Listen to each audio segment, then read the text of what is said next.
salute to the flag, please.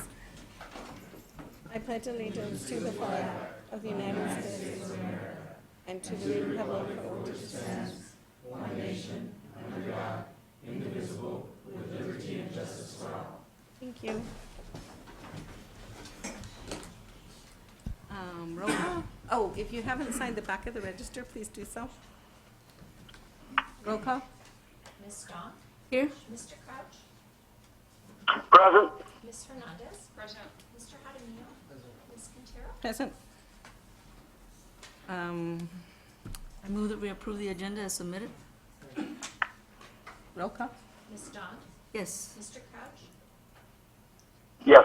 Ms. Hernandez? Yes. Mr. Jaramillo? Ms. Quintero? Aye.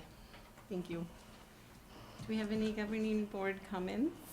Mr. Jaramillo? I do. I knew you would. No, I just want to wish everybody the best of luck for this upcoming year. And it was nice to go to the breakfast last Thursday, Friday? Friday for the new teacher meeting. And it was nice to see all those new teachers, but it's also nice to see all the teachers coming back. And testing the waters out, and so I'm glad to see that they are back. They're quality teachers. Thank you. Ms. Hernandez? No. Ms. Dunn? I also just want to walk everybody back. I know that the summer went fast, it just flew, but you know what? The school year seems to fly too. It seems like we just started school, we just start saying hello back to everybody. Before we know it, we're walking down in the fields for the graduation. So I'm sure this is going to be another whirlwind year, and it's going to be another great year. Welcome everybody back. I hope you all had a safe and a good summer, as short as it might have been. I hope that it was a nice one, filled with a lot of family and friends and a lot of joy. So welcome all back. Thank you. Thank you. And so, yes, I also would like to, good job, everybody, for making that presentation for the new teachers. That was fantastic. Breakfast was good. John Oakley did a fantastic job. The servers were great. And the storm came yesterday. It was really cool, but it knocked down so many trees at Apollo and Liberty.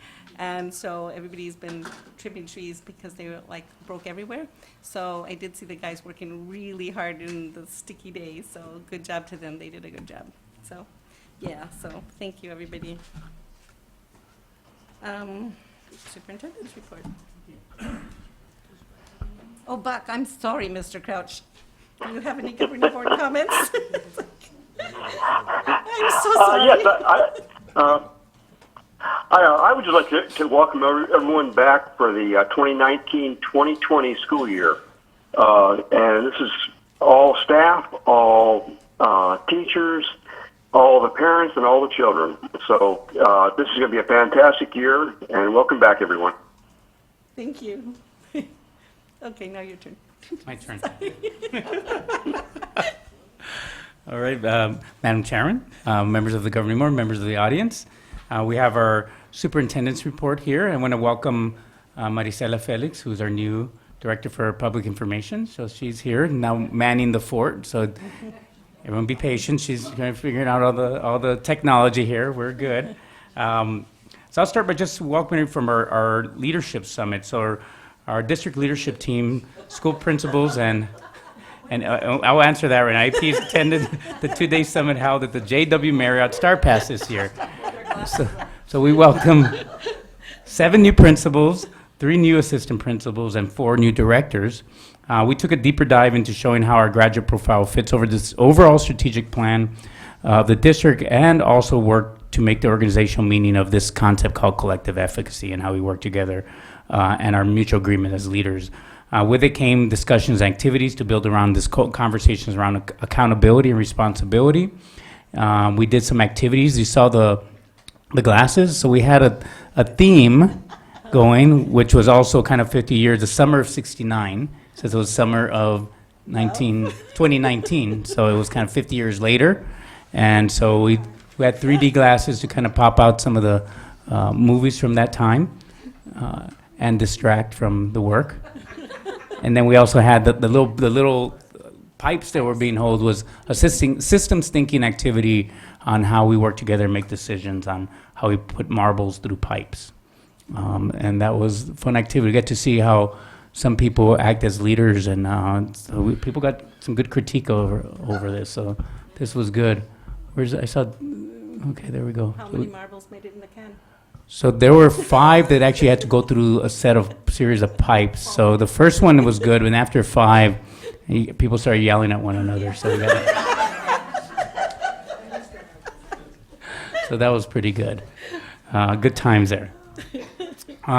We also had our 4th annual Health and Wellness Fair last Thursday at Los Ranchitos. We had 700 backpacks that were distributed to K-8 students, thanks to our sponsors like Pima Federal Credit Union, Desert Diamond Casino, Granite Construction, and Pepsi as well donated to the event. We also had tables available to provide vaccinations for children, dental screenings, sports physicals, and health screenings for adults. So it was an overall successful event in Los Ranchitos.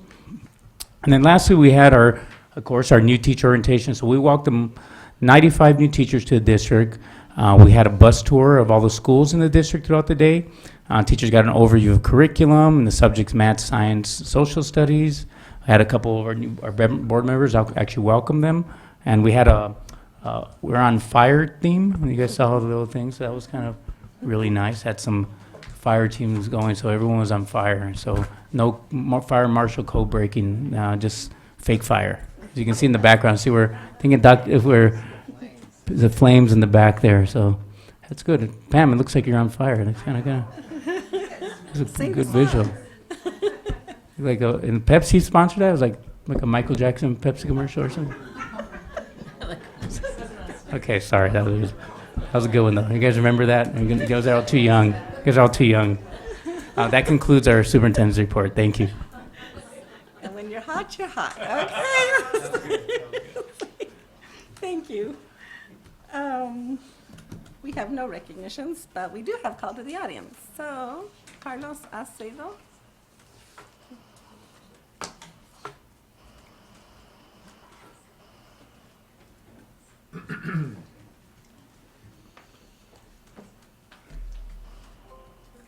You brought your entourage. Support group. Good evening, board members, Mr. Holmes, Ms. Quintero, everybody. Good evening. My name is Carlos Acedo. I'm a September 29-year veteran, I guess you can say. And I'm here to thank everybody for accepting the new reclassification vote or bond or whatever. That, as we know, it'll come in handy. It'll be well accepted. As we all know, the district's getting big. We're growing as fast as can be, and I also want to thank Mr. Valdez for putting together se me fue. I'm sorry. It's okay. A proposal. There you go. Putting a proposal together to show you, and hopefully it'll come into play, and you accept it, and we'll. I'm sorry. This is the first time I do this. Doing well. Keep it up. It'll be well accepted by myself and the rest of the drivers. And also want to say that we have a big responsibility. A lot of people don't see it. A lot of the community doesn't see it. But our students, our kids, we're the first people they see in the morning, last people they see in the afternoons. Not to mention out on weekends, weekdays, whatever it may be, we see them out there also. And you get a good feeling when you, Mom, Dad, look, there's my bus driver, And at first, when I started working here, gave me but now it's like, hey, Mio, how you guys doing? You have a good summer and this and that. And so again, I want to thank you, and it'll be well appreciated, and that's it. Thank you. Thank you. Thank you.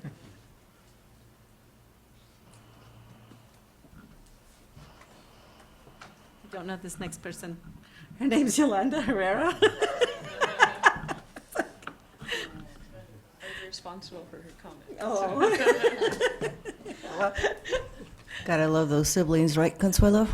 Good evening. My name is Yolanda Herrera. I'm a lifelong community member, fifth generation Tucsonan. I'm here before, pardon me, clerk, superintendent, members of the audience, members of the board. I'm here before you tonight to invite you to become members or actually to participate in the Unified Community Advisory Board. I know that Tucson Water will be here updating you on several issues on the water contamination update. We are trying to recruit new members. I'm going to leave some pamphlets here in case anybody wants to contact me to see how they can become a board member, and I'm talking to the members of the audience as well. We are changing a few of our rules to do more community outreach so that we can all get the accurate information to our neighbors, public, and family. Our next meeting is going to be October 16th, and I hope that we'll see some of your faces there. Robert, I know you will be there, as you're one of the people that holds me accountable for what we're presenting. So again, I thank you very much. And to the bus drivers, you do an awesome job keeping our community safe, and that's a job I would never want. thank you. Thank you. Consent agenda? I move that we approve the consent agenda as submitted. Second. Roll call? Ms. Dawn? Yes. Mr. Couch? Aye. Ms. Hernandez? Aye. Mr. Jaramillo? Aye. Ms. Quintero? Aye. Our first, Mr. Biggs?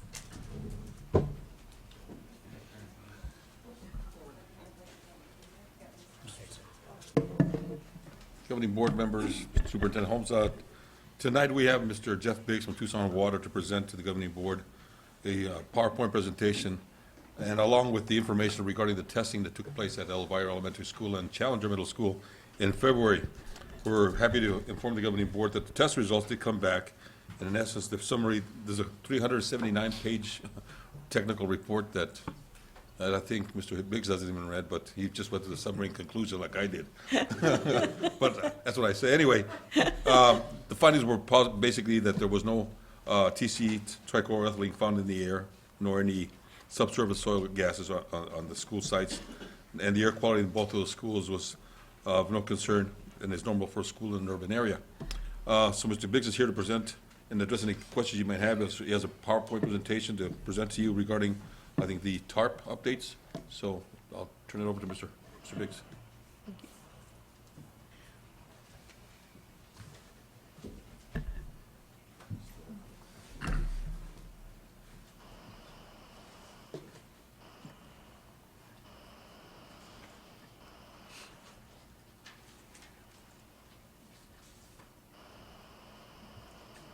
All right, cool.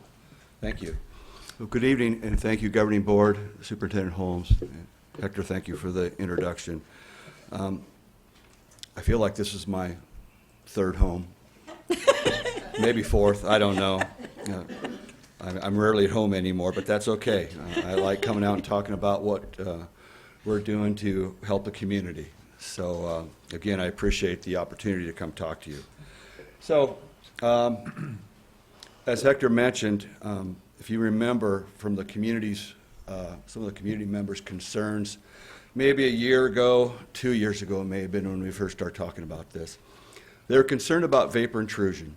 And vapor intrusion, as you can see on the slide on this animation, the contaminated groundwater underneath the soil, whether it's TCE or some other volatile organic compound, is in the water, and it can, depending on the concentration of the TCE and how far down or how far up the water level is, it can release VOCs, or volatile organic compounds like TCE. And if the conditions are right, those volatile organic compounds can vaporize, get through the soil, and either get through foundations, basements, things like that, depending on the conditions again. But I need to stress that where the plume is right now underneath the schools here in Sunnyside and act the plume completely. It's about 160 feet deep in some areas and maybe 100 feet deep in others, okay?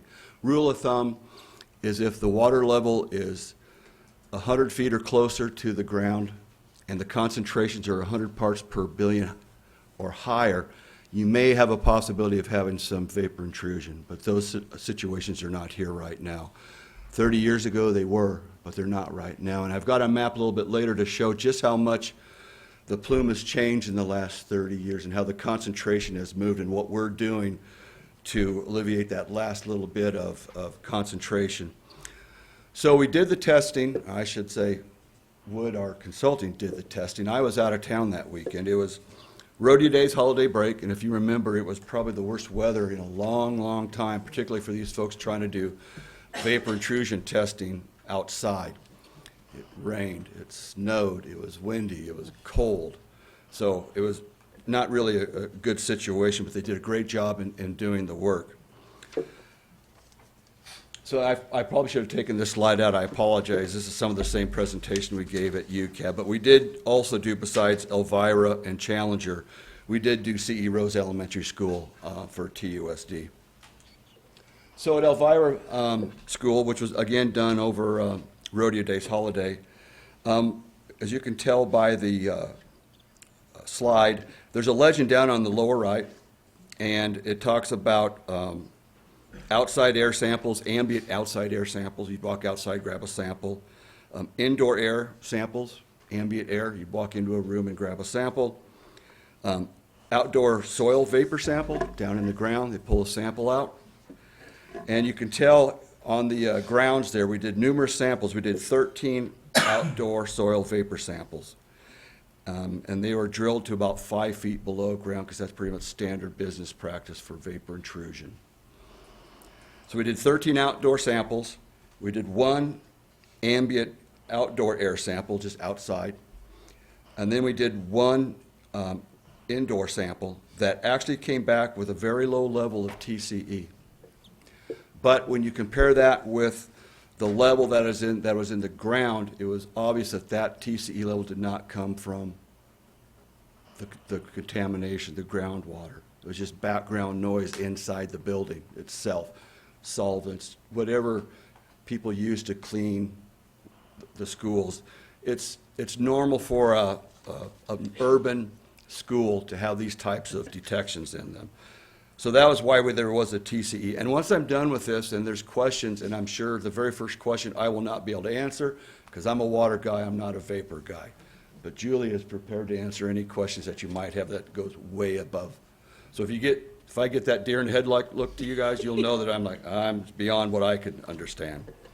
So the next one was Challenger Middle School. Again, same weekend. We did 8 outdoor soil vapor samples, 1 outdoor air sample, the ambient air, 4 indoor samples. And in this situation, there was no TCE or any other contaminants of concern that are associated with the TCE plume. So in summary, really just no chemicals associated with TIA Superfund site plume were detected, so that's good. And there's no health hazards were identified through the monitoring and risk evaluation. And again, if you have any questions how those evaluations are done or what they mean, Julie can certainly answer those questions for you. And I want to remind you also that maybe a decade ago, somewhere in that time frame, EPA actually did some vapor intrusion testing, like across the street from Challenger and another area close by. And even back then, they found no evidence of any vapor intrusion. It was in 2012. Yeah. So now I'm going to talk a little bit about TARP upgrades. You're all aware that originally TCE was the contaminant of concern within the plume that we've been dealing with. When I say we, Tucson Water since the fall of 1994, since we started operating the TARP treatment facility to remove TCE. But since then, in 2002, the 1,4-dioxane was discovered. We built the Advanced Oxidation Process Treatment Plant to deal with the AOP, with the dioxane. That's working well. Now there's another contaminant of concern, because there's a group of them. They're called perfluorinated compounds, or PFAS for short. There's thousands of these chemicals in the world. They're being created every day, okay? But there's two that have been really in the national news over the last 3-4 years. And they're associated with numerous things that we do day to day. And there's others that are affiliated with firefighting activities at airports and Air Force bases. That one has been the biggest concern, and that's PFOS. That is a perfluorinated compound affiliated with AFFF, meaning firefighting foam. Some of the old firefighting foam has been banned, been reconfigured with different chemicals, so it still works the same but less hazardous. So many of the contamination have to do with the Air Force bases, and the Department of Defense is working on that issue right now. The other perfluorinated compounds that we have every day, in fact, I've read numerous reports, and 98% of us have some sort of perfluorinated compounds in our body, just from our lifestyles. Whether it's coming from Scotchgard that you use on your chairs, on your carpeting, the French fry boxes, that's why grease doesn't soak through, pizza boxes, things like that. So they're very common, and they're called forever chemicals because they're virtually very, very hard to get rid of. They last a long, long time. So with that being said, again, we started detecting PFAS compounds we started monitoring back in 2009 because we heard through different types of research and activities that we were involved in that there was perfluorinated compounds being found in drinking water and in wastewater streams throughout the country. So in 2009, we actually began sampling, and even before 2009. But in 2009, EPA established a drinking water health advisory. Okay, a health advisory is not enforceable.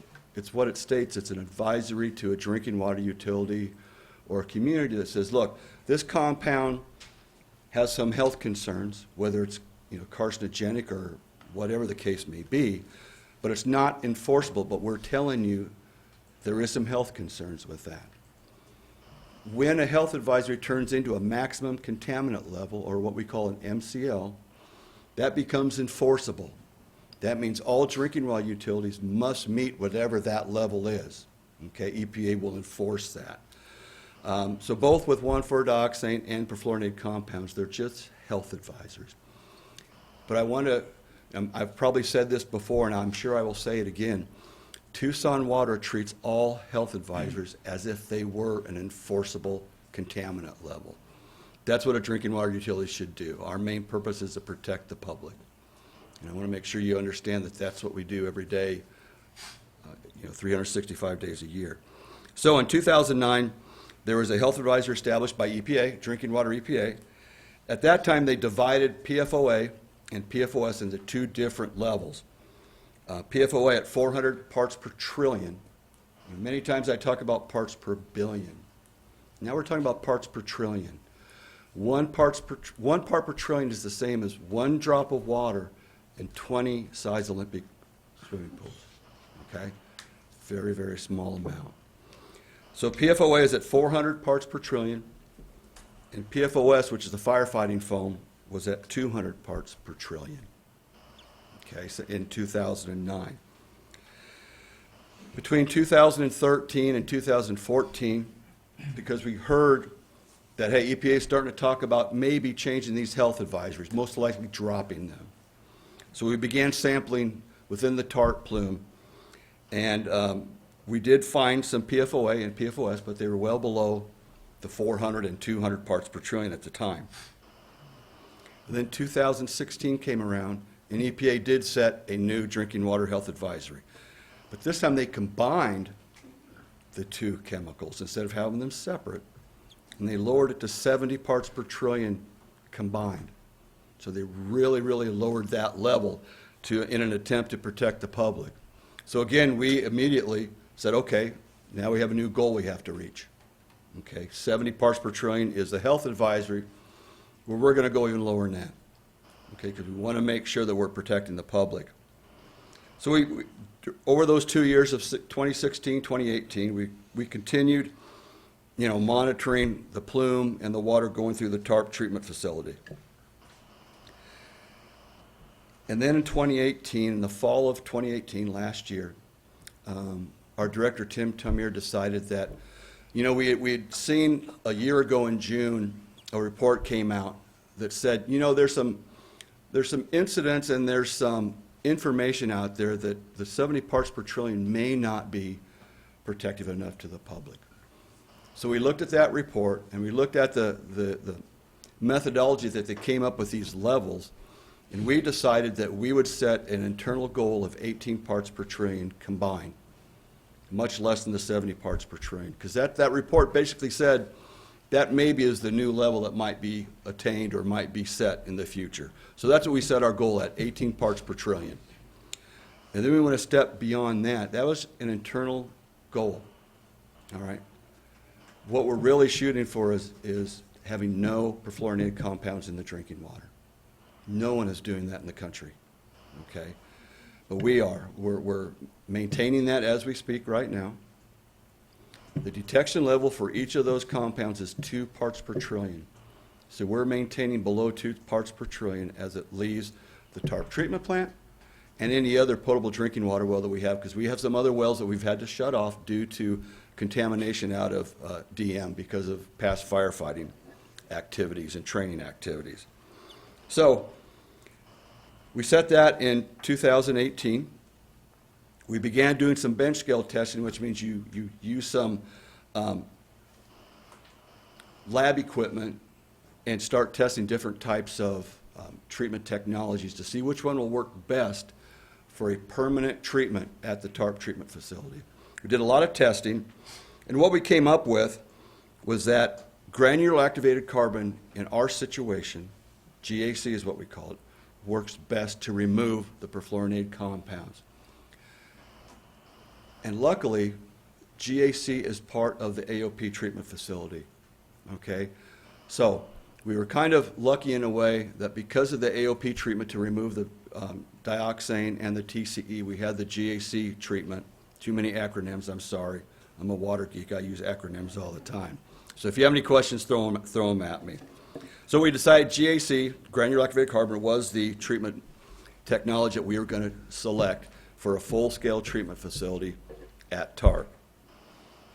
So in 2019, this current year, we began designing and will begin construction of a new treatment facility at the TARP treatment plant.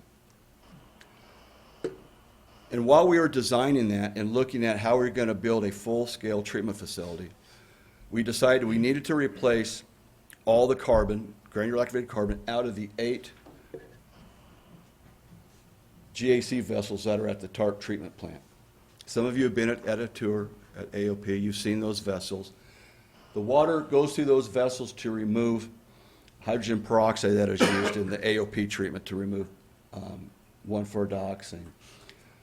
So from December of 2018 to the middle of February of this current year, we removed 14,000 pounds of granular activated carbon out of each of those vessels and replaced them with 18,000 pounds each.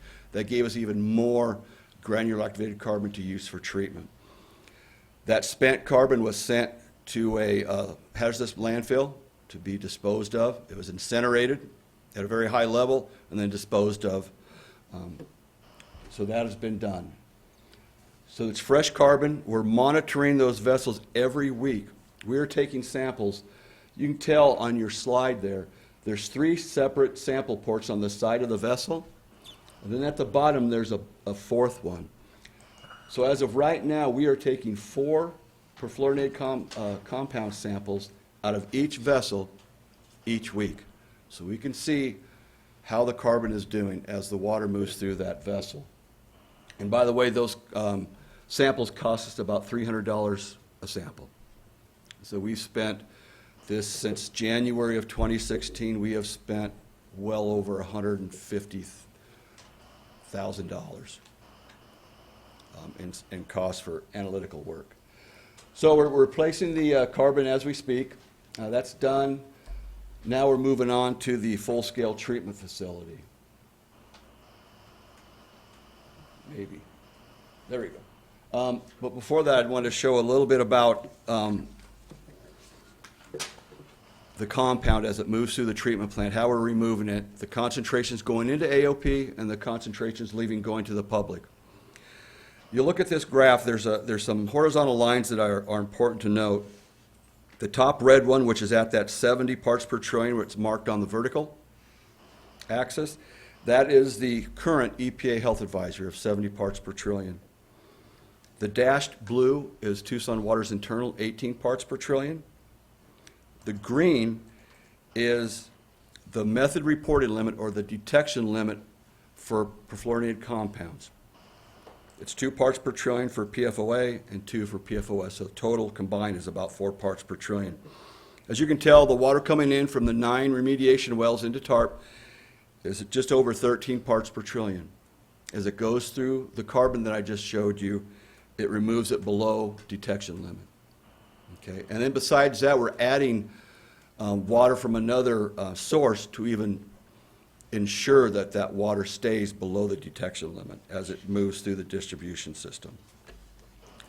And it's probably a good point at this stage to remind everybody that the water leaving the TARP treatment facility since 1994 actually is delivered to downtown residents along Silver Bell and along First Avenue, basically.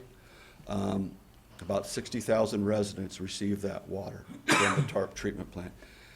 Everyone who lives south of I-10, basically, east of I-19, areas where the plume is or the contamination occurred decades ago, they're receiving water from 3 other sources. One in the Santa Cruz well field, which is south, and a couple sources out in Navajo Valley, one of which is our recharge and recovery of Colorado River water. So individuals who have lived in that area, again, basically south of I-10, east of I-19, has not received any contaminated water since around 1983, 1984. Okay? I want to make sure everyone understands that. I can't repeat that enough, just to ensure, to let everyone know of where that water comes from. So this slide, this is the treatment upgrade and the additional remediation well that we're going to add. A couple years ago, EPA came in and did a town hall, and they were talking about different types of remediation techniques to speed up the plume, because again, from the community, there was a lot of concern about why is that plume not cleaning up quick enough. And again, I'll show you a slide here shortly that shows that we really are, but that's beside the point. So we had a public meeting.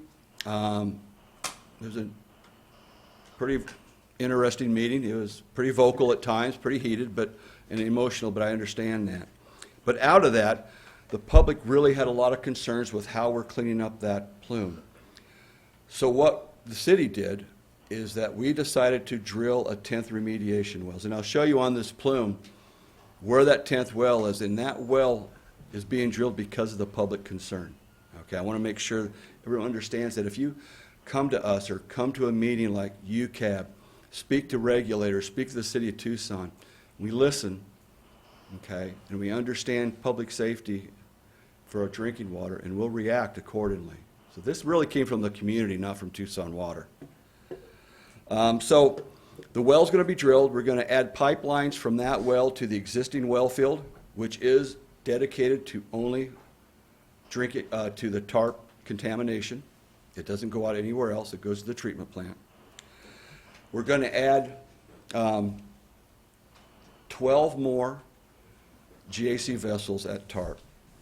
At the bottom left, you'll see the eight existing GAC vessels. We're going to add 12 more to TARP to ensure that the perfluorinated compounds are removed, because as we drill this new well, there's going to be more water and more contamination coming out of the ground. So we want to make sure that we have enough treatment to take care of that. We're going to do some communication upgrades, go to radio. And then finally, we've talked to EPA and ADQ. And part of the new ROD amendment, whenever that happens, which means they're going to open up the existing ROD, record of decision, which only concerns TCE. With the new ROD amendment, which I'm hoping will happen soon, I've been saying that a lot, but I really do, They're going to add 1,4-dioxane into that, and that's important because then it makes it legally binding that everyone has to clean up not just TCE, but 1,4-dioxane, and then there's money there for everyone to clean that up. Right now, Tucson Water, or I should say, our ratepayers are paying for that cleanup. So this is just a quick schematic of how the treatment works. Goes through the wells, goes through the AOP treatment plant, which is at the top. I've shown this before. And then eventually we hope to remove the old packed column aeration, which has been there since 1994, which only removes TCE. It does not remove 1,4-dioxane or PFOS. Why did it go to that again? There we go. So this, we show this slide a lot because it really shows what the responsible parties have been doing to clean up that plume. The one on the left is 1987. That's the TCE plume. That'd be kind of looking down from above. And this is before the cleanup even started. Remember, the cleanup started in 1994. As you can tell, down towards the airport, the darker color is the higher concentrations of TCE. Okay? 30 years later, look at the next to that. The contamination is much lower, and the majority of it has moved up towards the North Wellfield, which is around Irvington and 12th, 13th Avenue. And in the middle of that green spot right there at 13th and Iowa is where we're going to drill that 10th well. Right in the middle of that remaining concentration to start pulling that remaining TCE and 1,4-dioxane out of the ground. And this should speed up the cleanup by anywhere from 6 to 10 years, okay, which is good for the community. So with that, this was the ribbon cutting at the AOP back in January of 2015, excuse me. It's been a long time. So with that, if there's any questions concerning the vapor intrusion or TARP in general, I'd be more than happy to answer any questions, or Julie can answer questions. Ms. Dunn?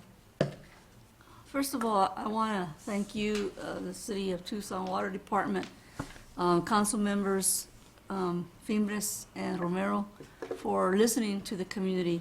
I know when EPA came in with their ideas as to what they were going to do next, we were not happy because it was just going to take way too long, and we've already had this in our neighborhoods for way too long. So when you listen to us and listen to our concerns about doing this faster, you put your heads together and you came up with this next well, and I really truly appreciate that. And I know that the community, especially the ones that live near that last large plume, are really happy about it. After the UCAB meeting this last week, I wish that the Air Force would do as much as you are doing, but I know that they're starting. They're starting to look at some of the things that are occurring with the Tucson water and what you are all doing, and hopefully they'll start to also have some of the same types of methods that you've all used. So first of all, I do want to thank you for that. A couple of other questions, especially, because this is the first time we've really had the discussion as to the results of the vapor intrusion. I know that the place that they found it, I know that they didn't do as much testing as they wanted to because the weather was horrible, but they did do some. And in one of them, it was at Elvira, where there was a little bit of a detection. And I know you stated that, this is something that is common in many of the schools because of the different chemicals that are used. Mm-hmm. But I had a couple of questions. First of all, the chemicals used at Elvira are no different than the chemicals used at Challenger or any of our other schools. They're all bought in bulk, and they're all used throughout the school districts. And yet Elvira was the only one where there was some detection. So I'm a little bit concerned about that. I know it's the norm, but for me it's not the norm because it's not happening normally in any of the other schools, and any of the other schools at least that we tested. So I'm a little bit concerned about that. And with all of the expertise that you have, if you can give us a little bit more of an understanding of how serious this might be. Should we continue to look at it a little bit further? Should we continue to see, what caused that to be seen? And if we can figure out what caused it to be seen, should we be concerned? And then maybe look at whatever chemical it is that's causing it and looking where else we're using it that might not have been detected, but that it is being used, this chemical, in other schools, and if we have concern for that. And if we, and how can we keep ourselves safe? How can we keep our staff safe? How can we keep our students safe? How can we keep our community safe from anything that's coming up, even if it's what we're doing as far as the chemicals that we're using? Well, I will let Julie answer that question, and then we'll go from there. The main thing.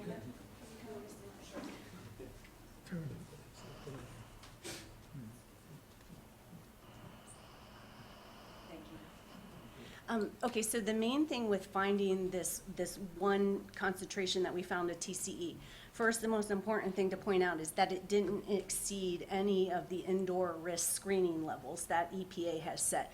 So that's the number one thing. So, I mean, the bottom line is that it is not harmful because it doesn't exceed those screening levels.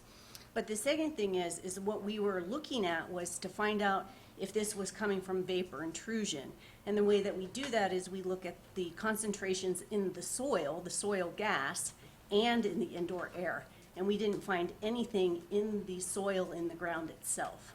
So that was what would lead us to conclude that it's coming from something inside. Okay. And then, as far as the source or going any further, I mean, it's just, if you did the test in your house, I mean, you might find something. I mean, it could be a number of different things. We're not sure which chemical it is. Oh, it was TCE. I mean, what caused it? What could it, I mean, again, Could be it could be anything. anything. Okay. Could it possibly come from the foundation? Well, that's what we were saying, is that we looked at the soil gas, right beneath the foundation. I mean, that was the objective of the study, was to see if it was in the soil, and therefore, coming in, could it be potentially coming into the building? But we didn't find it in the soil itself. Okay, thank you. And one last question. This one is more of a water question. I keep hearing you say over and over that we are not getting the water, it's being sent elsewhere. And the water we are getting are from 3 different areas. Are we, and that water that we're sending elsewhere is really highly tested and cleaned, and it's getting out there, all cleaned up through all those things that you showed us. How about the water that's coming to us that we are using, those 3 different places? Are there tests done for that water also? That's a great question. I should have mentioned that. Tucson Water, on the average, every year analyzes about 14,000 samples, okay, in our state-certified laboratory. Some of you have been on tour, you've seen our laboratory. So we test all of our source water continuously. There's a level of sampling that we have to do through state regulations, but we go well beyond that, what we call discretionary sampling. So we know what exactly is in the water, and all the water that we serve to all of Tucson Water customers, over 750,000 people, actually exceeds all drinking water maximum contaminant levels and health advisories. So we sample all the time and analyze all the time for numerous constituents. That's how we know that it's safe to drink. Thank you, thank you. Ms. Quintero. Mr. Jaramillo. Mr. Biggs, could you touch also on the new stations being, the new pumping station is being put up south of the Hughes Access Road, up on the Nogales Highway? Yeah, I'm not heavily involved in that, but it's, we have a Santa Cruz well field that was drilled back in the 40s and 50s, okay? We've used it for a long, long time. Which is located? Well south of the airport. Some of the wells are just north of Pima Mine Road, north of the casino down there. In fact, we actually recharge some of our Colorado River water down in some recharge basins just east of the casino. And we've recharged so much water that we're now beginning to see Colorado River water characteristics in our Santa Cruz well field. So we're starting to use renewable water. So that facility was built to allow all the wells, we're going to have eventually, I think, 10 to 12 wells come into one facility where we'll chlorinate it, with bleach to disinfect it. And then we And we build it also to allow for any future treatment that might have to be done. We don't know what the next dioxane might be or what the next PFAS might be. But we've built a facility that we can add more treatment if necessary. So we're bringing the water in and then delivering it straight up to the reservoir that is right there at Old Nogales Highway and Valencia, which then from there goes out to the public. Now, you mentioned that you're testing for PFAS. Okay, I'm aware that the PFAS that were detected there on Drexel and Missiondale in the South Wells, there were no extractions being conducted from there, right? So the PFAS are being tested from the North Wells, right, which are significantly further than the South Wells. Yeah, correct. Right now, there's 9 remediation wells that have been running since 1994. As with TCE and with DOCS, and as you can, everything starts down south, all the contamination, and it moves up to the north. So what we've done to lower the PFAS levels is we've shut off those 5 south well fields because they've got higher concentration because the water flows that way. Okay? Even though they're low volume wells, they have higher concentrations. So until we build this new treatment facility, or we feel comfortable that the new granular activated carbon can handle that additional flow and concentration, we're going to leave those wells off. We've worked with EPA and ADQ. They understand from a drinking water utility perspective, we need to protect the public first, as long as we're still cleaning up the plume, which we are with the North Well field. Okay. Which means that the PFAS have traveled up to the North Well field as well. It has. We have find some detection, but it's not as high. Okay. And last but not least, now, what I want to do is thank Mr. Biggs and the Woods Corporation for being here this evening. Mr. Biggs is actually, him and I have been in contact quite a bit. I want to give kudos to him because he is, I believe his heart's in the right place in the job that he does with the city. He's very transparent. If he doesn't have the answer, he'll get back to you. And I can attest to that because he's gotten back to me quite a few times in these past couple of years. The city and mayor and council, I believe, have done a phenomenal job. They have stepped up to the plate to help us take care of this situation. Why? Because of the funding that they funded for the AOP and the other funding that was just approved, about a month ago, to add the additional GACs. So thank you for what you are doing and what the city and council is doing, the mayor, for helping us out. Thank you. Thank you. And as well as UCAB, you have to, personally, I wish I would have started attending those UCAB meetings a long time ago. If you're not attending them, you should, especially if you lived here and grew up here in the South Side. Because, we've been dealing with this issue since the 40s, okay? And the folks that were in office back then, or the powers to be back then, they weren't very transparent, like these folks are. So you should be attending these meetings to hear what these folks are saying and what they're doing to take care of the problem. Hopefully, we'll get that new well built soon, so they can, start working on that plume as well. But thank you once again for being here this evening and do what you do. Anytime. Thank you. Thank you. Mr. Hernandez. Mr. Briggs, thank you for coming and giving us an update. Because there's a lot of misinformation in our community because of the long history that there is, where can community members find this information? Can they find this information? B, how often do you release reports from the testing? Yeah, there's a lot of different places you can find it. One, you could go to the Valencia Library. Every document from TCE is there. As Bobby said, attend UCAB meetings. You get some good information from all the responsible parties. Our website has some information on it. And also, anytime any organization or just a few people want to get some information from us, reach out to myself, Fernando Molina. We have given presentations to 2 people. We've given them to 100 people. And I really, really can't stress enough, ask for a tour of the AOP facility and our laboratory. Once you see those two things working together, everything comes together. I mean, I can show you slides till the cows come home, but until you see what we're doing, then it all kind of comes together. So how often are there reports released? We actually report out every month on the website with water quality data, and also we send out in your water bill information also. Also annually, we send out what we call a water quality report, which is a consumer confidence report, which is mandatory from EPA. It's also on our website. It talks about all the different testing that we do, things like that. Carol, Yes, Mr. Jaramillo? one last thing.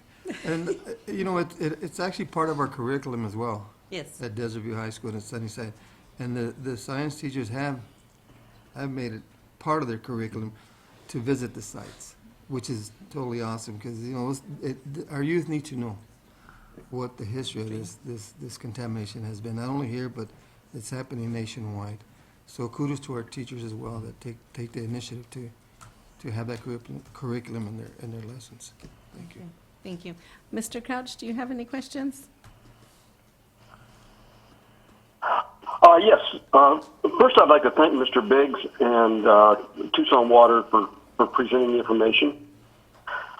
But my question is, how long does it take the vapor to move from the aquifer, say at 100 feet, to the surface? Do we have a rough idea of what that time period is?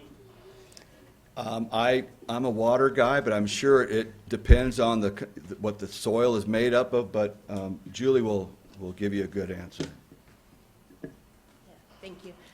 Yeah, at this point, I mean, there's no indication that there has been any off-gassing from the groundwater itself at this location. You know, when that is occurring, again, it depends upon, you know, the depth to the water and the type of soil that you have. So, hopefully that answers. Do we have any estimates that we can make on that though, based on the soil we have on the south side? Well, right now, the plume where these schools are located, the plume doesn't even exist under the schools anymore. So, I mean, there's nothing off-gassing at those locations at this time. But there, I mean. Okay, I guess my question is if it takes 10 years to come up, then we're still getting gas from 10 years before. Yeah, I mean, there are models that you could do where you could take a specific, and I mean, that's actually sometimes how you actually, without doing the testing, that's how, you know, people that don't have the means to actually do the testing, they'll do a modeling and they'll take the highest concentration they find in the groundwater, and then they'll do an estimate of the porosity of the soil, and you can kind of do an estimation to see if it even has the concentrations are high enough to even make it to that location. But, you know, again, and remember, if it's off-gassing at the groundwater, I mean, it's also dispersing and, I mean, moving throughout the soil. So as a specific time frame, I wouldn't be able to give you that. Does that help? Okay, I was just looking for an estimate, not an accurate number.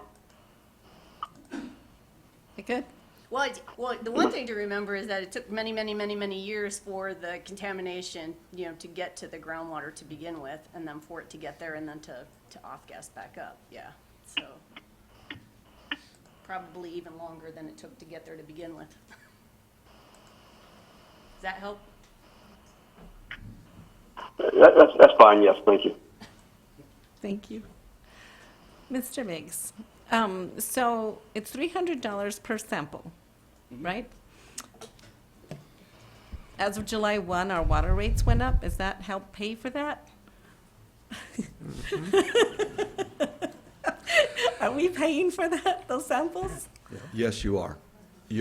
Our customers are assisting in paying for all of our operations and maintenance and many of our capital improvement projects. So yes, absolutely. What part of that? It's very, very minimal, but yes, it absolutely is. Thank you. And we are, by the way, going to buy our own equipment and add one chemist so we can do those samples in our lab so we can get a quicker turnaround time. Oh, nice. Right now, it takes about 3 weeks to grab the sample, send it out, get the results back. We'll spend the money, and it'll pay for itself pretty quickly. Oh, And we'll get results quicker. oh, good, thanks. Ms. Don? And, we appreciate that you're spending the money, getting some of the money back from the EPA and stuff like that, and that we're getting things done quick. And unfortunately, because of that, the taxpayers are paying. But that's part of our outrage, that we are paying to clean up poison that was put in there by much larger organizations that have a lot more money than our community households do. And so it is an outrage. I know it's not through any fault of the City of Tucson Water or the City of Tucson, but rather those agencies that put the poison in our water in the first place. So it's just an unfortunate, outrage It is. that we have to pay for the cleanup of the poison that was put into our water. I understand, and I don't know if everyone knows, but last November, the city of Tucson actually filed claim against 3M on a lawsuit. So that is one avenue to get money back, but unfortunately, that doesn't reimburse all you that has had to pay for that. Okay, and that's the bad part of all this. I understand that. Thank you. Thank you. Real quick, so I have a few friends with cancer, and they have chemo. When I was looking up the chemo, what's in the chemo, and the toxins that they're putting in their bodies, they have to eliminate those toxins, and that goes into our system. So how do you clean those things up? That is a very good question. We began back in, I think, 2008, began sampling for a lot of different emerging contaminants, is what the water industry calls it. Ibuprofen, acetaminophen, metformin. There's thousands of them that we sample for. There's no health advisory, there's no science behind it yet on how it affects people, but we do analyze for it so we know where it's at. So we can be prepared in the future, if we have to do something about it. But you're right. I mean, things that go into our body, ends up in the wastewater treatment plant, then it goes into the Santa Cruz River. We pump it out in certain areas. Yeah, just 360-degree circle. Unfortunate. And that's also, though, why it's really important to when you have medication, to take it to when they have the, when they Take take this, action. yes, instead of flushing it down the toilet. Yes, Makes a please don't do huge that. difference. Yeah. So, but thank you. Thank you bet. for the presentation. Thank you for your You bet. time. Anytime. Oh, Mr. Holmes has one. One comment, Mr. Biggs, again, thanking you. We have youth in our audience today, actually representing high schools or recent graduates. I mean, there's a lot of information shared today that I think is both educational, it's an eye-opener, and some historical lessons learned from all this. I mean, I just like, because we're an educational institution, any kind of words of advice to our youth, particularly in this issue, as an expert in the field who's been working in water, just some final comments to them who are in the audience or who may be listening around this issue and just some words of advice. Sure. Absolutely, I'd love to. In the water profession or even wastewater profession, there is so many different avenues to go, all the way from maintenance mechanic, electrician, electronic tech who works on our computer system, to engineers, hydrologists. My story, I started out in 1980 as a water treatment plant operator. I treated water, worked midnight shifts. I worked 13 straight Christmases away from my family. But I'm sure they were glad about that. But that's neither here nor there. But once you get into this field and you stick to it and you have some motivation and a little bit of luck and someone at home to push you, you can go anywhere in this profession. Just get into that profession. Even at the lowest level, you work your way through with some hard work and some luck and some education, and you can go anywhere. And I'd love to talk to anyone that you want me to as far as any classes, whatever it takes. I could bring people from Tucson Water that does these different types of technologies and maintenance work, things like that. We'd love to talk to people about that. We need young people in this field. old people like me, dinosaurs. You know, we're going to retire soon, and we need young people that are enthused about protecting the public to get into this field. It's a great field to be in. Been doing it almost 40 years. Thank you. You bet. Thank you. Thank Ms. you. Biggs. Good presentation. School bus driver classification request.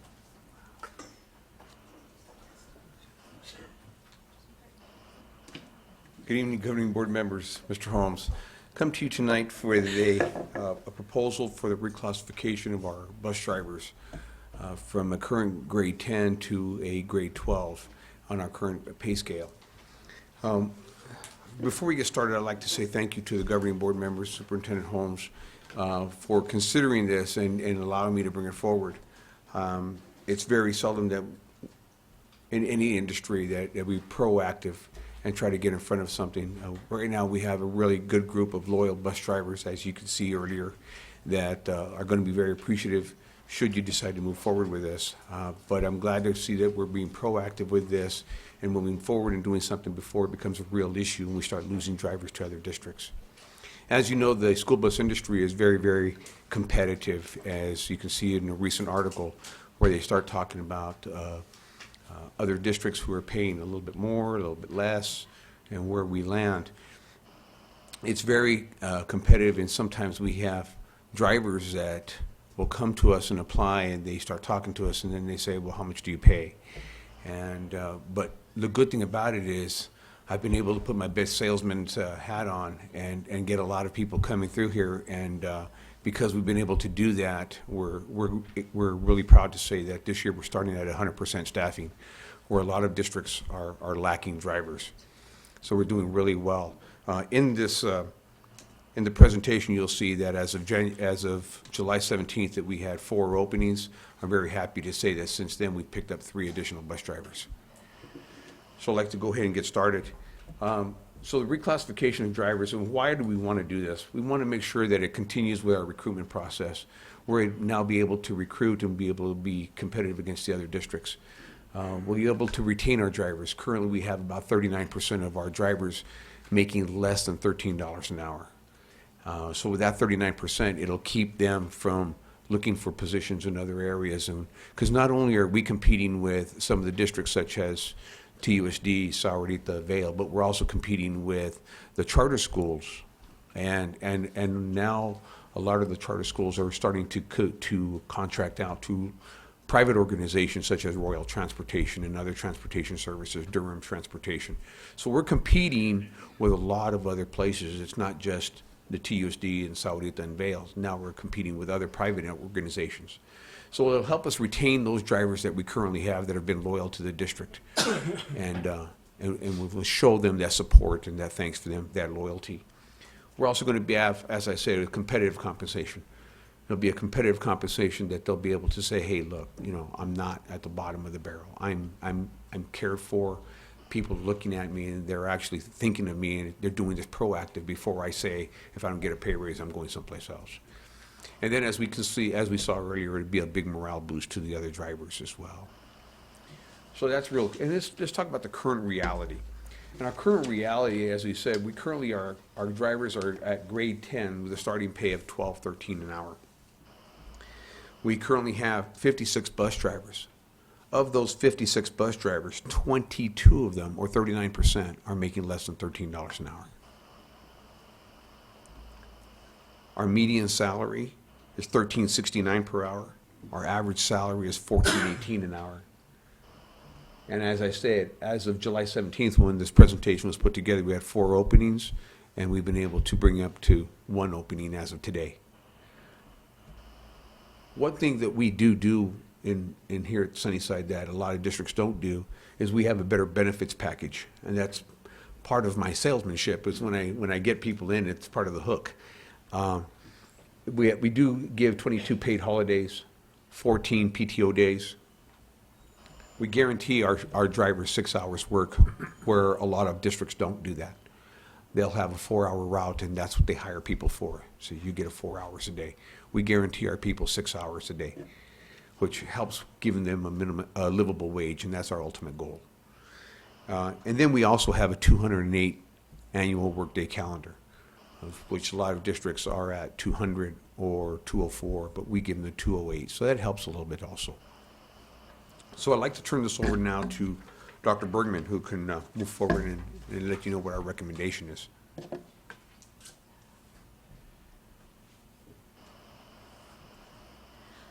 Good evening, Madam Chair, members of the board, Superintendent Holmes, and the audience. When Mr. Valdez came to Ms. Emsley and myself and said, okay, help me look at this and compare and decide how we can move forward in equalizing or helping to assist us in improving our bus drivers' salary. And so one of the things that we do is we do comparables. And, well, that's so tiny. Hopefully you had the opportunity to look at this before. But we're very lucky that we have, we communicate with the other school districts. And whenever we send out an email to fellow HR directors or individuals that we can contact and ask specific questions, they come back with information for us, so we can do comparables fairly quickly.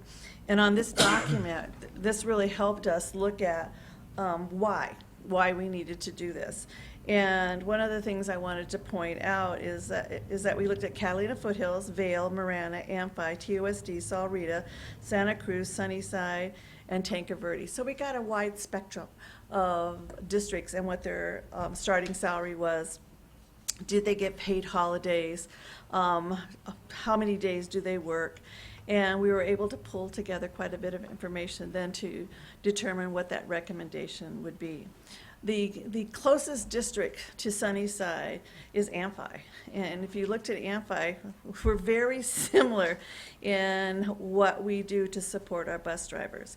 And as a bus driver so eloquently said, is one of the things that I think as a old building principal is that they work so hard in establishing routines and relationships with students, and it's so important for them to have that, but yet we pay them a very low wage, and they have a huge job to ensure the safety aspects. I remember riding buses with my students who were naughty and reinforcing with them why the behavior had to be aligned to what the expectations of were their bus, to the bus driver that was taking over those routes.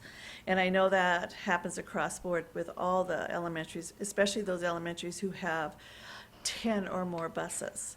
And we have some like that, Los Amigos, Gallego. I think those are the two highest who have the highest bus routes.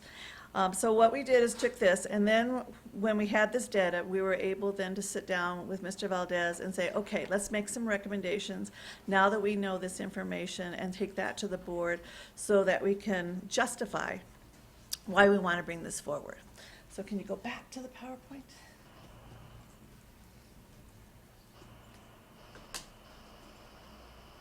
And we, and I don't know if Mr. Valdez shared this, but we don't take reclassifications lightly. We take them pretty seriously, because when we're looking at reclassifications, we're looking at a whole group of individuals.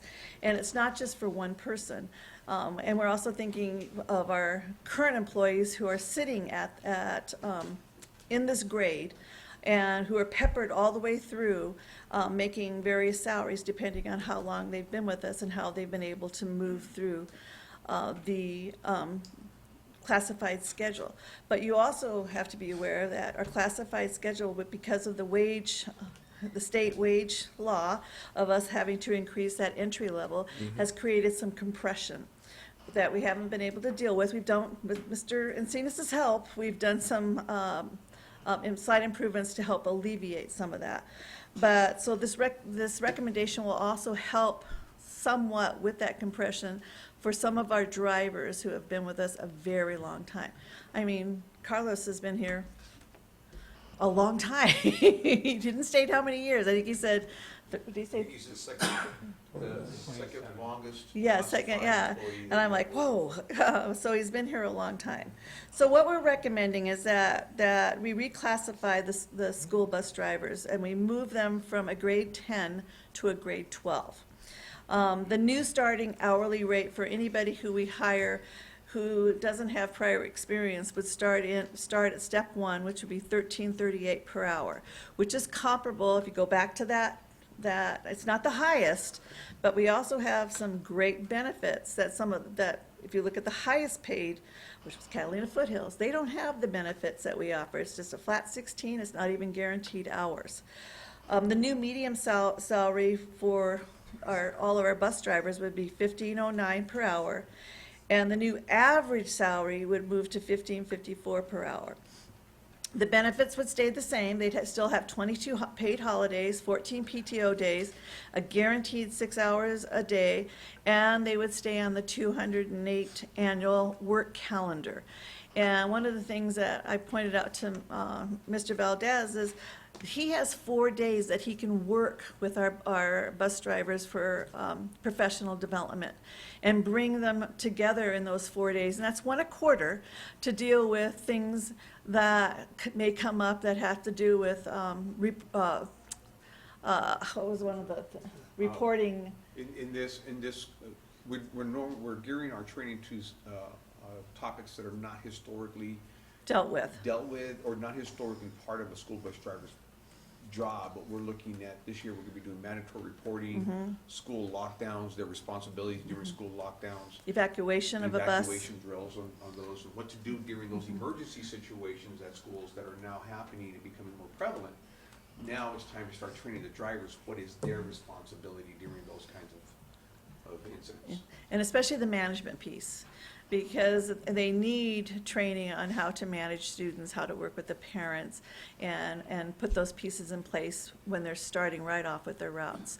And those trends that we've seen over the last, since I've been in HR and worked with Mr. Valdez, seeing the issues that can happen, and some of it is because they haven't been trained. And so we want to alleviate some of that. And so the current drivers will be migrated to the new grade on the salary schedule, meaning that wherever they're at, they'll move down from 10 to step 12. And it's just a matter of moving there. And those current drivers not on the salary schedule, because we do have some that are, I refer to them as floating off the salary schedule, will be migrated to grade 12, but probably will then come back on to 18, step 18, okay? I'm gonna let Mr. Encinas talk about the cost behind this.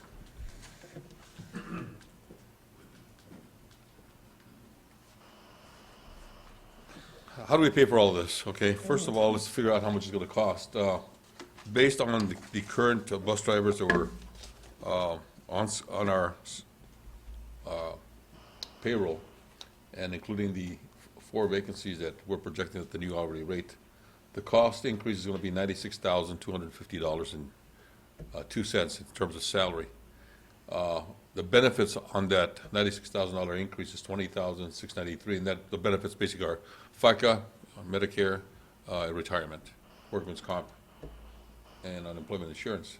So the total cost increase is gonna be $116,443.77.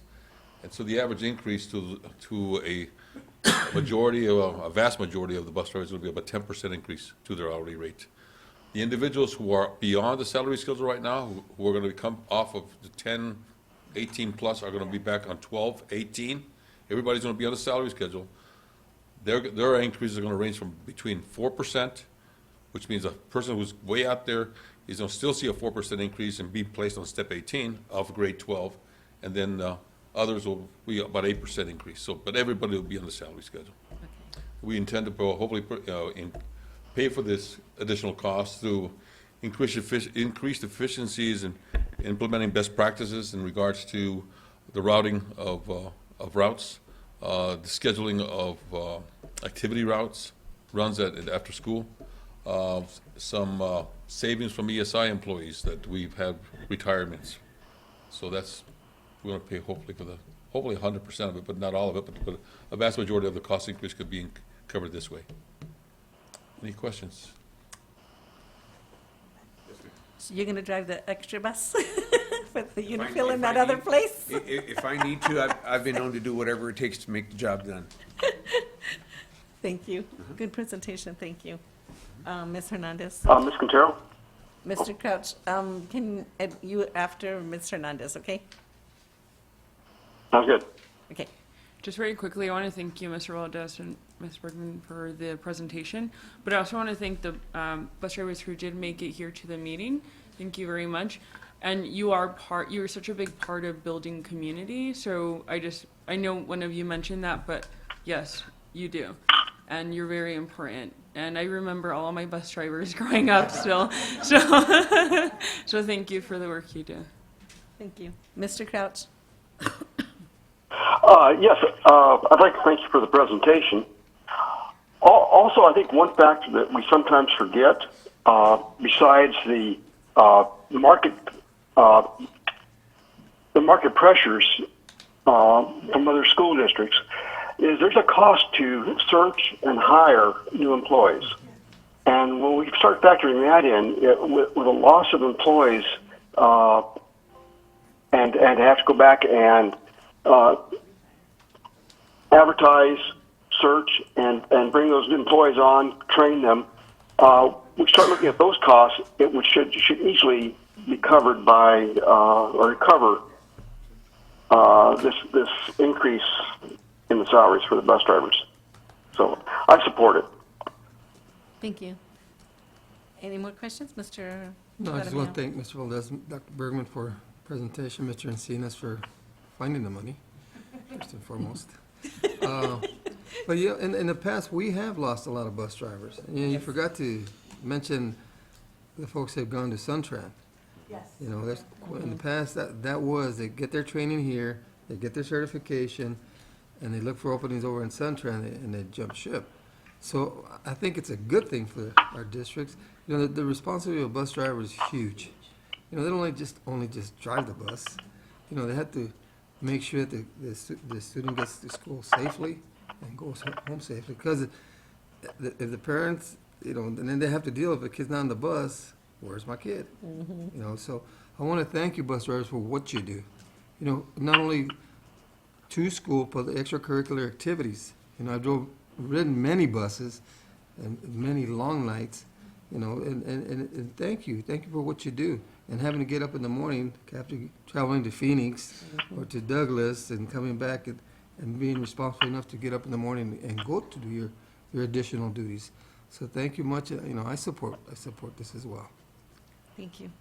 I, as well, value our bus drivers, and they are the first ones that the kids see in the morning and the last ones in the evening, and I remember high school trips. So we value you. So, Ms. Tong? Yes, thank you also from me, and I know that many of you also live in the community. You are part of us. You are part of our neighbors. And so it's just right that we make sure that we take care of our neighbors and we treat our neighbors properly. You guys go to Fry's and you get bombarded, you know, by your students. Where's my kid? And so, yeah. So I really appreciate your hard work and the care that you give to our students and to our community being here. We want to make sure we take care of you. You know, you are part of us. You're part of our community. We don't want you to go to Suntran. Or anywhere else. I walked the line many a nights with Suntran about a few years ago when they did the Teamsters did their strike, and I got to hear the stories. They were pretty horrible stories. You want to stay at Sunnyside with our kids. So thank you so very much for that. And right now, what I'd like to do is I would like to move to approve the reclassification of school bus drivers from grade 10 to grade 12. Second. Roll call. Ms. Dawn? Yes. Mr. Crouch? Aye.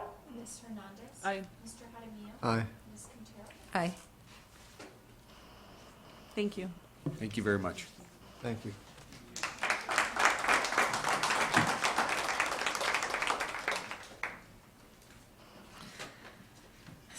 So we have another report on, from pro statement. Who's giving that? Are we talking about the pro statement?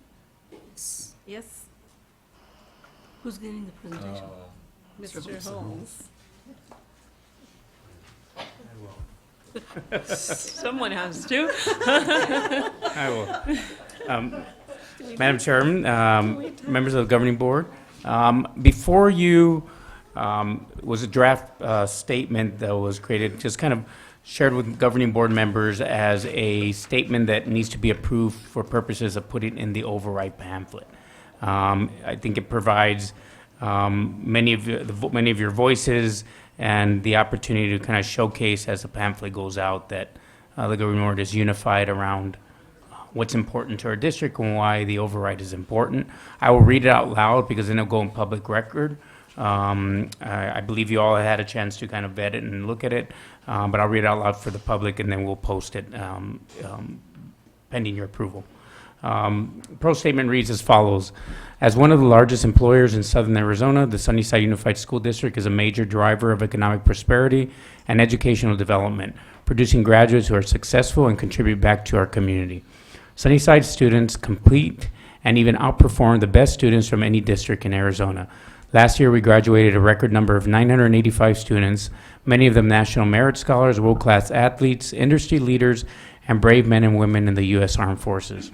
Our district has 6 world-class CTE academies where graduates are prepared for careers in cutting-edge industry such as aerospace and bioscience. Sunnyside has programs to prepare our kids for innovation and high-paying jobs. An override will help us fully implement our strategic plan, which is focused on providing innovative educational experiences that accelerate performance outcomes for student success. Fairness in our schools is not about giving every child the exact same education, but giving each child what they need to succeed. The future of our kids in schools and our neighborhood falls upon us, the Sunnyside Unified District Governing Board. Question? Ms. Dunn? Just one quick question. So this is going to be the general statement, but we still write individual ones. Is that correct? Thank you, Ms. Dong. I'll let Mr. Encinas answer that. I believe that's correct. That's correct. Individuals, I was going to say just residents, but any individual has until August 9th, 5 o'clock, to submit a statement either in favor of or opposing the override with the Pima County School Superintendent's Office, downtown office. And that's if they have to have it in their possession, signed, and it's limited to 200 words. So it could be a 200-word pro statement or a 200-word opposition statement. And I'd like to just remind the governing board that in the information report, this statement will be included in the informational report only if there are 2 or more statements filed. If the only statement filed is this governing board statement, it will not be published.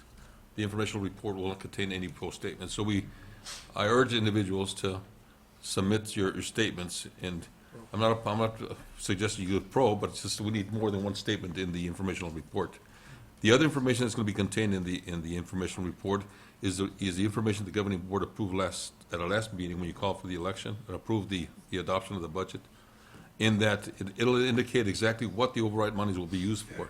And I wish the bus drivers hadn't left yet, because one of the things that I don't want to happen is people say, well, now that I got my raise, because one of the issues that we're addressing is the issue of compression of classified salaries.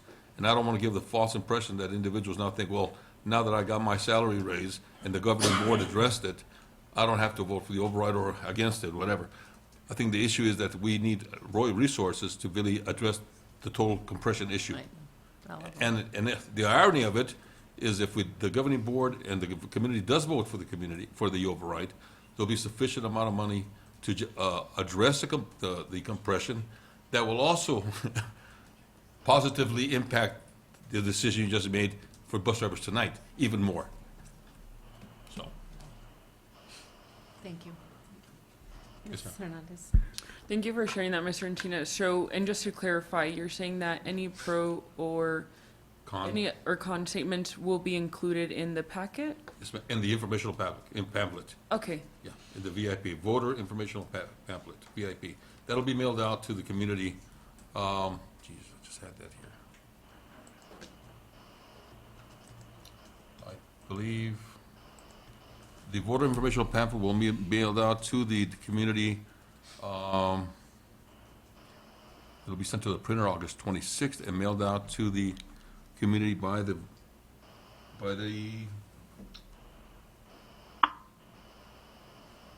Pima County Reporter's Office on August 10th. I'm sorry,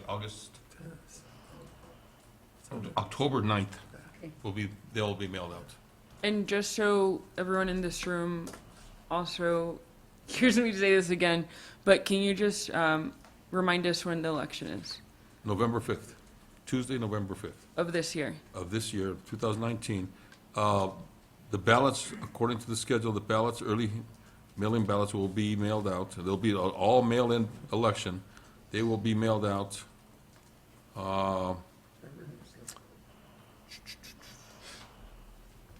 October 9th, 2019. October 9th. So this is Ms. Is it- Dawn. If there are no further questions, I'd like to make a motion. I don't know if there's any further questions. Mr. Crouch, have any questions?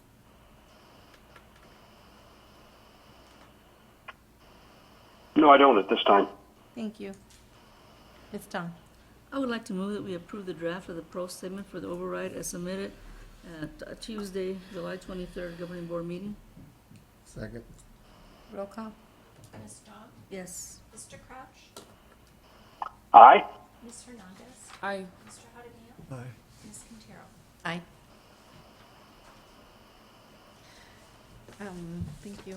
Safe and orderly.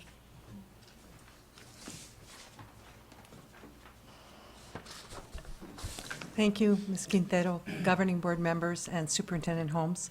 We're bringing you today a safe and orderly update based on data that was collected last year from 2018, 2019. So I'm going to ask Mr. Gastelum and Mr. Powell. They've done a good job of putting this together. They sent out some requests from the schools to verify some of this data, so I think you'll find it compelling. So, and we're here to answer any questions you may have. Good evening, Madam Chair, members of the board, Superintendent Holmes, members of the audience. Thank you for giving us this opportunity to give you an update on the Safe and Orderly Review for the 18-19 school year. As Dr. Favela said, we did put out a Google Doc to our 22 sites, and I say 22 sites because that's our 21 schools and also Los Ranchitos, which we do have students and academic programs there as well. Sometimes we tend to forget that. So from the information we received, obviously we learned a lot from it. You know, it helped us identify some gaps. It really addressed some of the areas that, quite frankly, we were a little sloppy in. So I'll just be frank.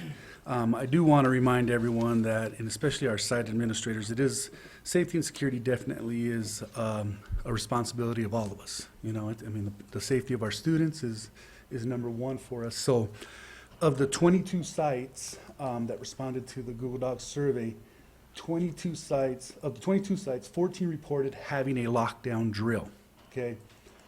5 sites performed more than one lockdown drill, so they had multiple lockdown drills. 8 sites did not attempt a lockdown drill. However, 6 of those 8 sites had an actual lockdown at the site. And 2 sites had no drill or lockdown. And again, these are the drills. The actual lockdowns that took place and shelters in place, we had 25 lockdowns during the school day, with an additional 6 lockdowns after school hours / or during the summertime. Because we do get lockdowns during the summertime, although there's few members on a campus, there are emergency situations where we've had a lockdown during the summer. And then we've had 10 situations where there was a shelter-in-place ordered, meaning you control the movement, and it's pretty much you lock down the perimeter. But you continue with your school day, just really trying to avoid movement on the campus. And again, these were all ordered by law enforcement. So in this next slide, I'm going to talk a little bit about fire drills. And so we went ahead and put that out as well. It is a state statute. We are required to have a monthly drill each month, so that means 10 drills per the year. And they're also required to have and maintain records of these actual drills. So of the 22 sites, all of them reported conducting a fire drill. 18 of 22 sites reporting having the 10 required fire drills. So that means 4 of our 22 sites did not meet the requirement, had less than 10. Some of them were, a couple had 9, one had 8, and one had, I believe, 6. These are the forms that we use. The one on the left there is the one from the fire marshal that will come in periodically into the sites and check and to see if the actual fire drill took place. Now, it is on the sites to record this information and to have that information available when the fire marshal does show up. The one on the right-hand side, and as we put the Google Doc out, we found, we asked the question of, what do you submit? What type of form do you submit? And we noticed most sites were obviously using the one on the left, but the one on the right, some sites had their own form, some sites were using these forms. And those were being turned into the maintenance office, the ones on the right. So one of the things that we learned from these forms is we need to make it a little bit more simple, a little bit more easier for our site. So we created a Google Doc that we can forward to you and get that to you. It's not here on the presentation, but that would be a lot more simple for sites to submit. And if we create a Google Doc, it'll store the information for us, giving us a better idea and keeping track of who's completed one and who hasn't completed one. And those forms will now be turned into Mr. Powell's office, the security office. And the same thing with the lockdown drills. We have created a form where they're going to report. One of the things that we also found, and one of the questions was probably the most important pieces of having drills is, and I stole this line from Ryan, and it's train before you drill, right? So learn and train, your evacuation, your emergency procedures before drilling. But also, equally importantly, is the debrief piece. I feel like sometimes we keep it from our students, like it's a big secret that we had a lockdown or a fire drill or an emergency situation happened on our campus. So we got to do, I think, a more effective job of communicating to our staff and students and debriefing with them of our findings, because it's not a secret. So I think one of the questions also requested is, what type of trainings have we had at sites? And these are the list of trainings we've had from the Pima County Sheriff Department's active shooter response to rally the troops to substance use and misuse, youth in crisis. So these are the mandatory reporting ones, a huge one. One of the things also that we've identified is our sites do a pretty good job of covering emergency and evacuation protocols on their sites at the beginning of the year, right? So these pre-service days coming up, I guarantee you all our sites are going to cover it. The issue is, how often do we revisit it, right?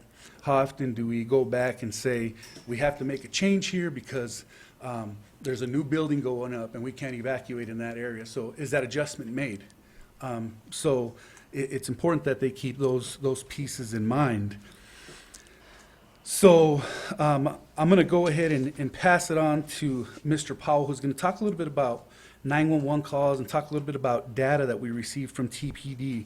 I do want to definitely recognize the security team for de-escalating situations. I think they do a pretty amazing job of de-escalating situations and responding to those situations. And many of those situations do occur under the radar without disrupting the educational process on our sites.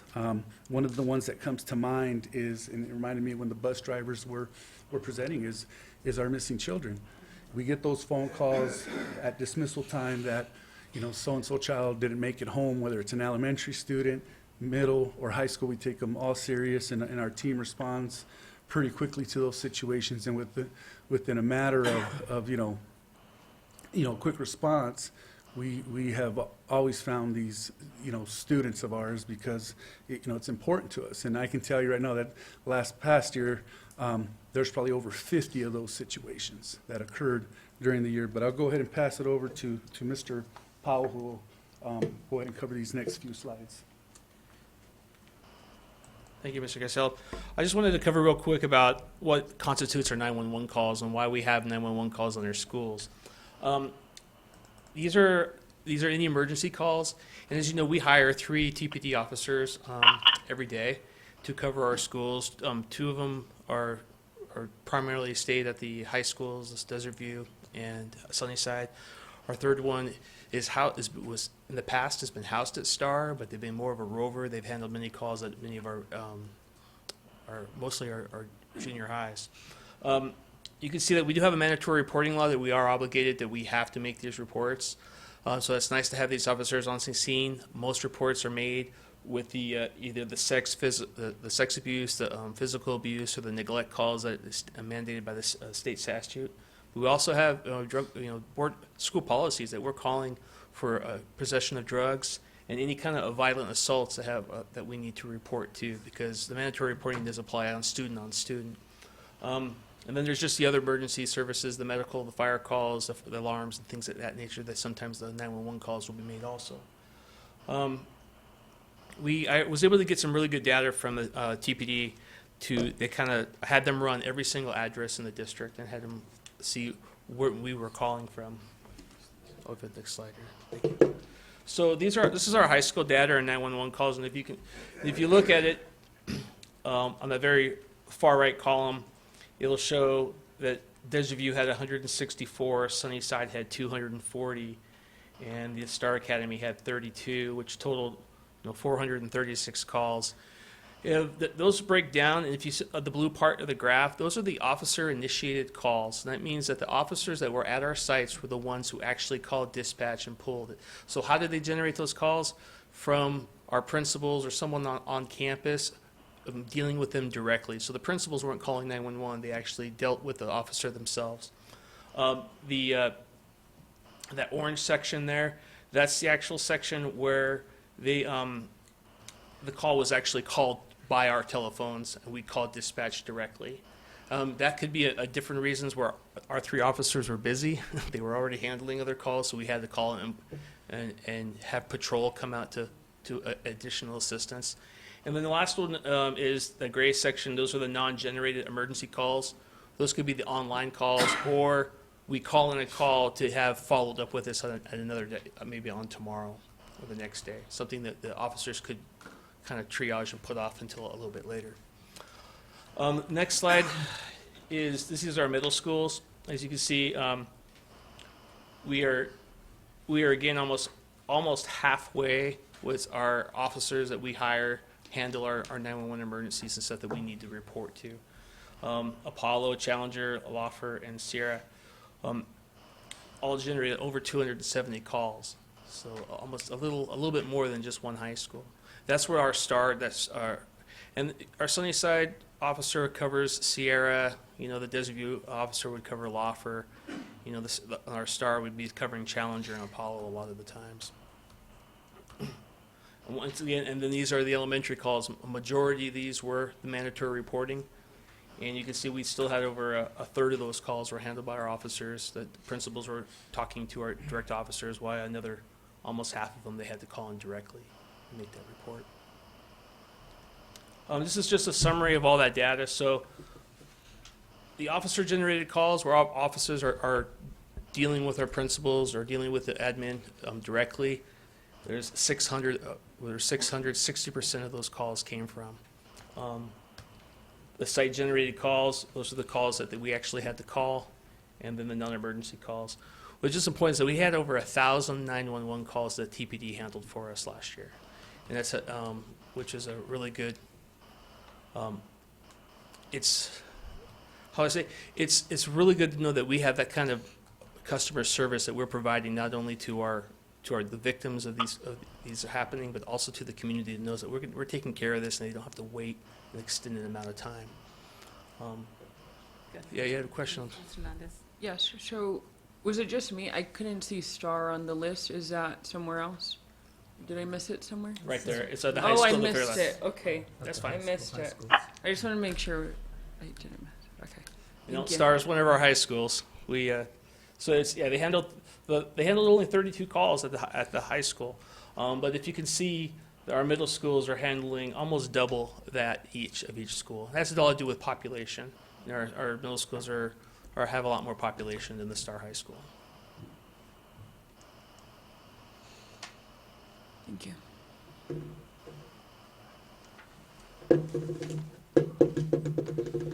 So this next slide here is, what did we learn from this?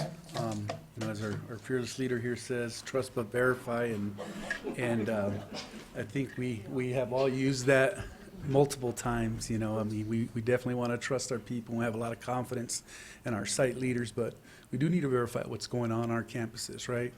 And they get busy and they get caught up in doing school, but safety is a huge piece where we do need them to share that responsibility. So expectations moving forward for lockdown drills is each site, they're going to have to organize and conduct their own lockdown drills, 2 lockdown drills at each site. And one of these lockdown drills will be scheduled through Mr. Powell's office, and they'll definitely get some assistance there with the assistance of law enforcement. I know he's done some in the past where he gets other officers to come out and help. And the importance of that is to one, be a surprise, not a planned one, just he shows up probably at the most unopportune times. If you speak to some of our principals, one time they were here at a meeting and they got the call that they were in lockdown, and Mr. Powell was there conducting a drill. But that really gives us some true feedback on how organized and how trained they are in making sure that they are going through their procedures. Yes, question? Yes. Who's usually responsible at each site to make sure that the lockdowns happen and the drills? The administration team, obviously the principals are in charge, but they do have assistant principals in charge of their safe and orderly. So as a team, they'll work with Mr. Powell's office, and they'll give us, the communication is key. Like we said earlier, we want to make sure they train before they drill. Have you covered it? Have you gone over expectations with students and staff? And then they'll go through Mr. Powell's office. I can barely see that, but they'll contact security office, and then we'll have a plan to contact the public information office, because we want to make sure to get the message out to our parents that it was just a drill. So we're prepared to do that when we have our drills, just like we've done this in the previous years. So, sorry, follow-up question. Uh-huh. So just to make sure moving forward that we do make some changes, will we or can we expect a mid-year report if these Absolutely. were? Okay. We would love to do that. And, one of the things that Mr. Powell's office is also gonna take care of, we're giving him a lot of responsibility right now, is that, his secretary will be calendaring these drills, lockdown drills for every site. So we're gonna have this way in advance to make sure that we do meet the requirement of 2 and the 1. And then also with the fire drills at the end of the month, we're going to be, since we're collecting these Google Docs, we're going to send those reminders to those schools saying, hey, we haven't had your drill information for this month. Make sure we want to be compliant with all 10 drills. So, and some of these things I've already mentioned about debriefing with staff. And then follow up to that, because we have a lot of new leadership starting this school Absolutely. year. Yes. So can I assume that there will have some sort of training? Yeah. So I've already addressed this. They've come to me. A drill is kind of like a test. So I wouldn't expect anyone to take a test until we give them the actual curriculum first. So I'm really, some of them principals are ready to go. They've taken the test several times and they can do it themselves, and we can rely on them to schedule this and train their staff. But I've already had several principals reach out to me and say, when's the first PD you can come and help me with this? I'm not qualified. I've never done this before. And so that's all that's there. I would never, ever run a drill or a surprise drill on a school until I knew that administration was ready to be tested. So they can invite me to that. I would actually ask for that invitation. I would say, are you guys ready for me to do a surprise drill? And before we we. frequently have had the training at the district level where we ask teams to come to us, and we do tabletop exercises and things like that. The most beneficial we found is when it's a faculty, because it's not just the leadership team that's involved in that safe and orderly drill. Teachers need to know what to do. What do you do if you have a real lockdown and your kids are just coming in from lunch or just getting to school? They need to know to sweep them into safe places. So it's the best training is to do the team at the school so that everybody has a job. What does the nurse do? What does the leadership do? Who's in charge of the east wing and who's in charge of that? And you can do all the tabletop exercises you want, but that's why it's important to have them so that it becomes part of your automatic pilot as you go through to know.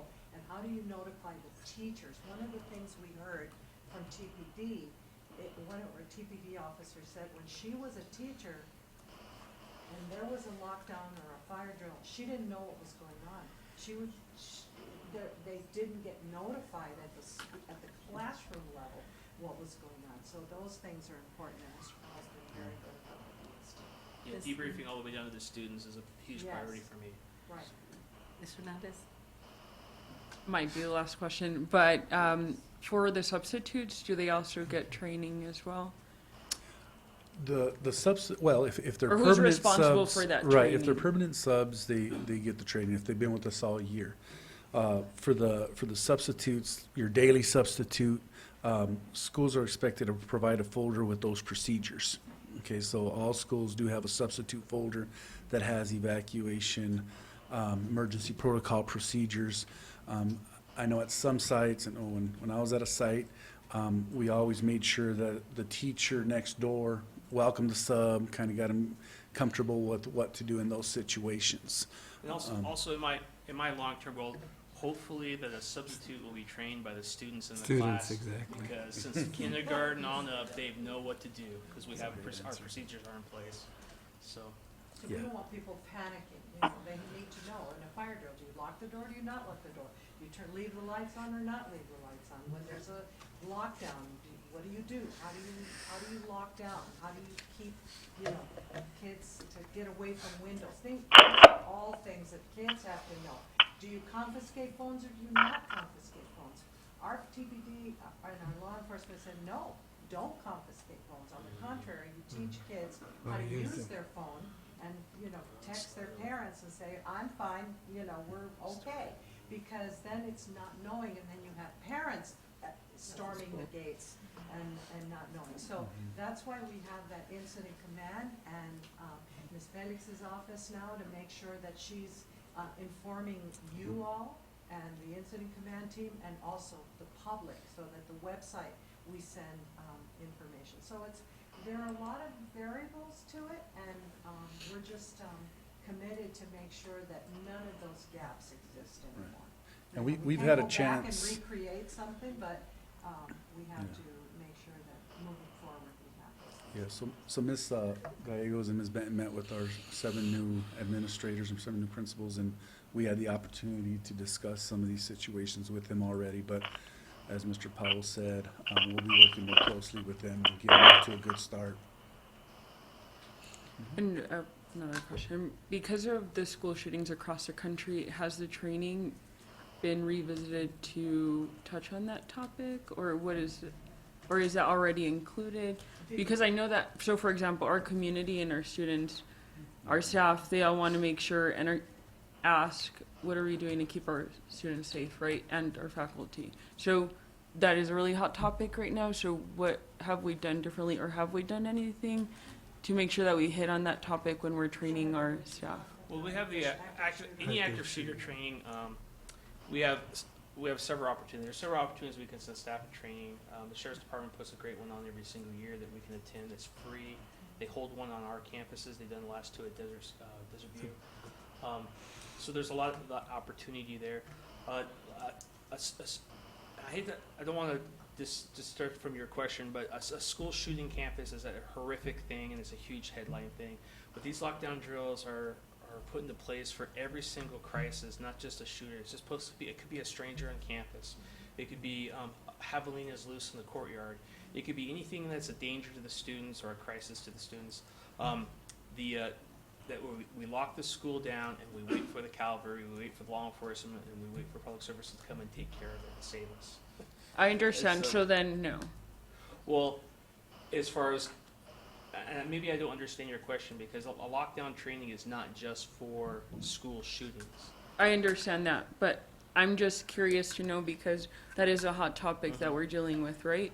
Absolutely. So I'm just curious to know if we do have anything in our training that touches on that topic. Those are part of the trainings that, when you're considering all the events that could happen, all the issues that could come, that is definitely one that the school has to address within their plan. And to say, So how it do you is address a included. bomb threat? How do you address a student who is in crisis? How do you address a shooter? How do you address, and you know, we haven't had one yet, but we've had intruders in our schools. And they did a wonderful job. Mr. Castellan was principal, I believe, back then, when you had an actual intruder.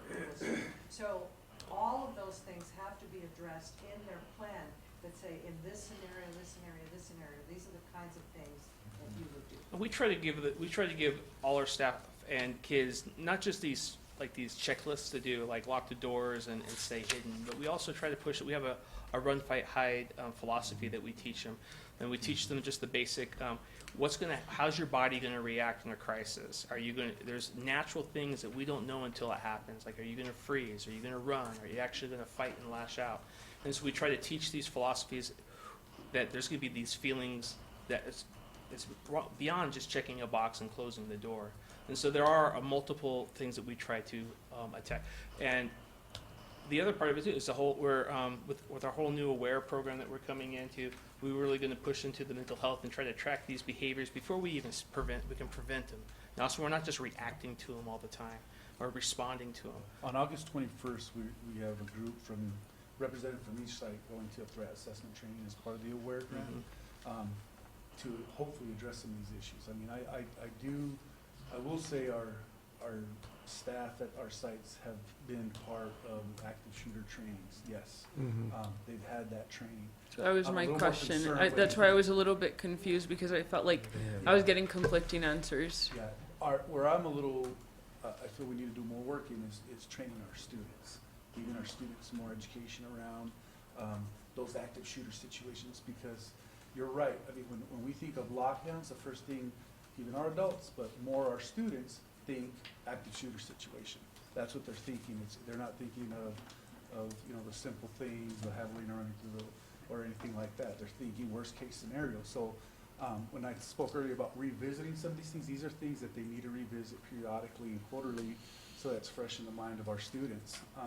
So yes, definitely more work we need to do with educating our students in these pieces, and that's the piece I was saying, I feel like sometimes those things are secrets on our campus, because many of our adults have had those trainings. As a matter of fact, I think we made it mandatory, not this past summer, but the summer before, where they had teams of 5 go from every site. But it wasn't every single faculty member for the. No, but the expectation was for them to present, what they learned at that. And then this past year was also open, but it was more on a volunteer basis, it wasn't mandatory, but. Now that the schools are coming through my office to be training, they'll be scheduling their training, and I'll have all these PD trainings too. Be more than welcome to invite any of you to come shadow me during these days and how we do these things. But we can show you guys how we arrive on scene, how we prep the staff, how we walk the campus through a lockdown. It actually goes really smooth.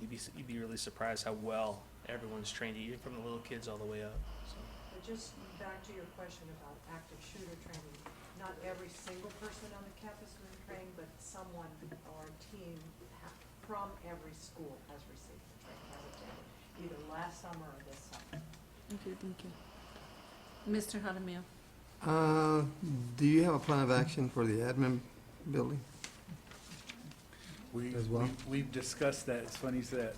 We've been discussing that the last couple days, so you So caught it's us. not part of You it. caught us. You know, we are so focused on our sites that we forget to take care of central administration in terms of lockdown. Because So, it is important, I hear. absolutely, absolutely. So that's one of the things we've been discussing. But again, we want to make sure to train before we have that surprise drill here. So we're planning to coordinate something for sure. We have revisited this often, because in the whole lockdown of this building, I mean, we've had you have to buzz people in, which is a very good thing, but we have to revisit then, what do you do in terms of making sure that the front desk, the lobby, for example, can have access to the cameras on the computer monitor, so that they have, not just in the security office, but here in the front, that the person sitting there can look at the cameras and say, okay, is there anything suspicious? Is somebody approaching the building that doesn't look right or whatever?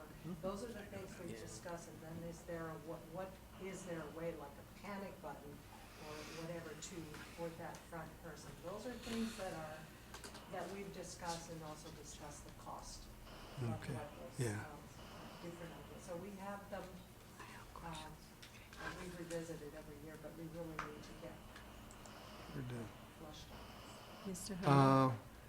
I'm glad that you did this study, because you did find some deficiencies, which is good. Yeah. Because, I don't think anything runs smoothly. And you could approach those sites that are not doing what they're supposed to be doing and make it right. Maybe people forget. They get, like you said, they get busy, time flies, the days fly by, and people tend to forget. And there And was a little bit of confusion with some of the principals, some of the ones that I talked with, who didn't have a drill, saying, well, we had a real lockdown, just really close to the time that we were planning the drill, so we figured that would do. So what's important is to make sure that everything gets debriefed.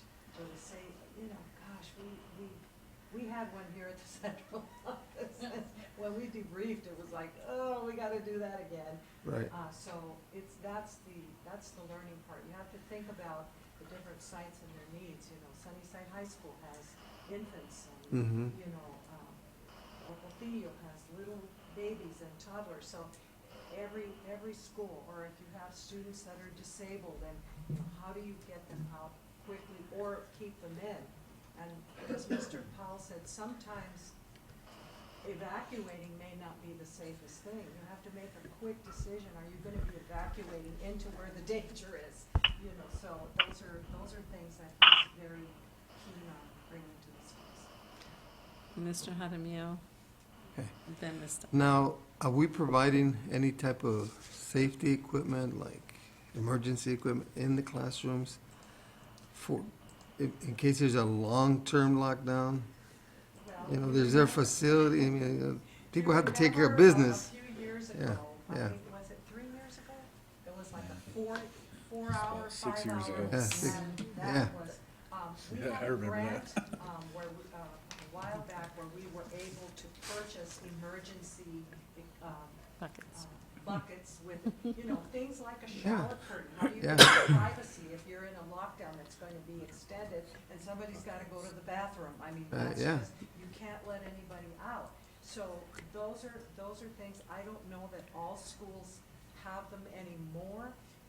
Unfortunately, we don't have necessarily a funding source that's gonna make everybody have that.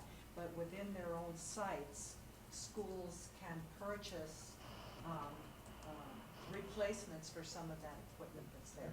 And I'm sure the buckets are still there. Yeah. Well, it's the simple water. I mean, that's essential. If you're gonna be there, we can do without food, but when it comes to hydrating, I mean, it's important, especially if it's in the summertime and we lose power. It's gonna be a rough one.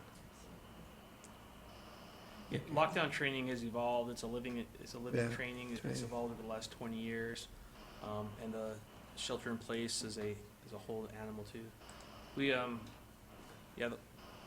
So all these things have been addressed, and some of the things that we think about, like were important 10 years ago, we're realizing are not that important. Right. Like like making a huge list of covering all the blinds and stuff, because we don't need that. We need to move them to safety or keep them down to safety as long as fast as we can.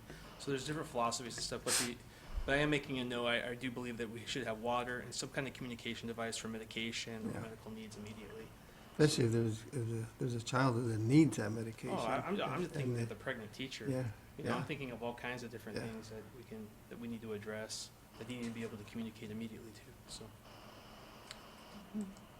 Ms. Dunn? Okay, we can go back to the beginning here on page 2.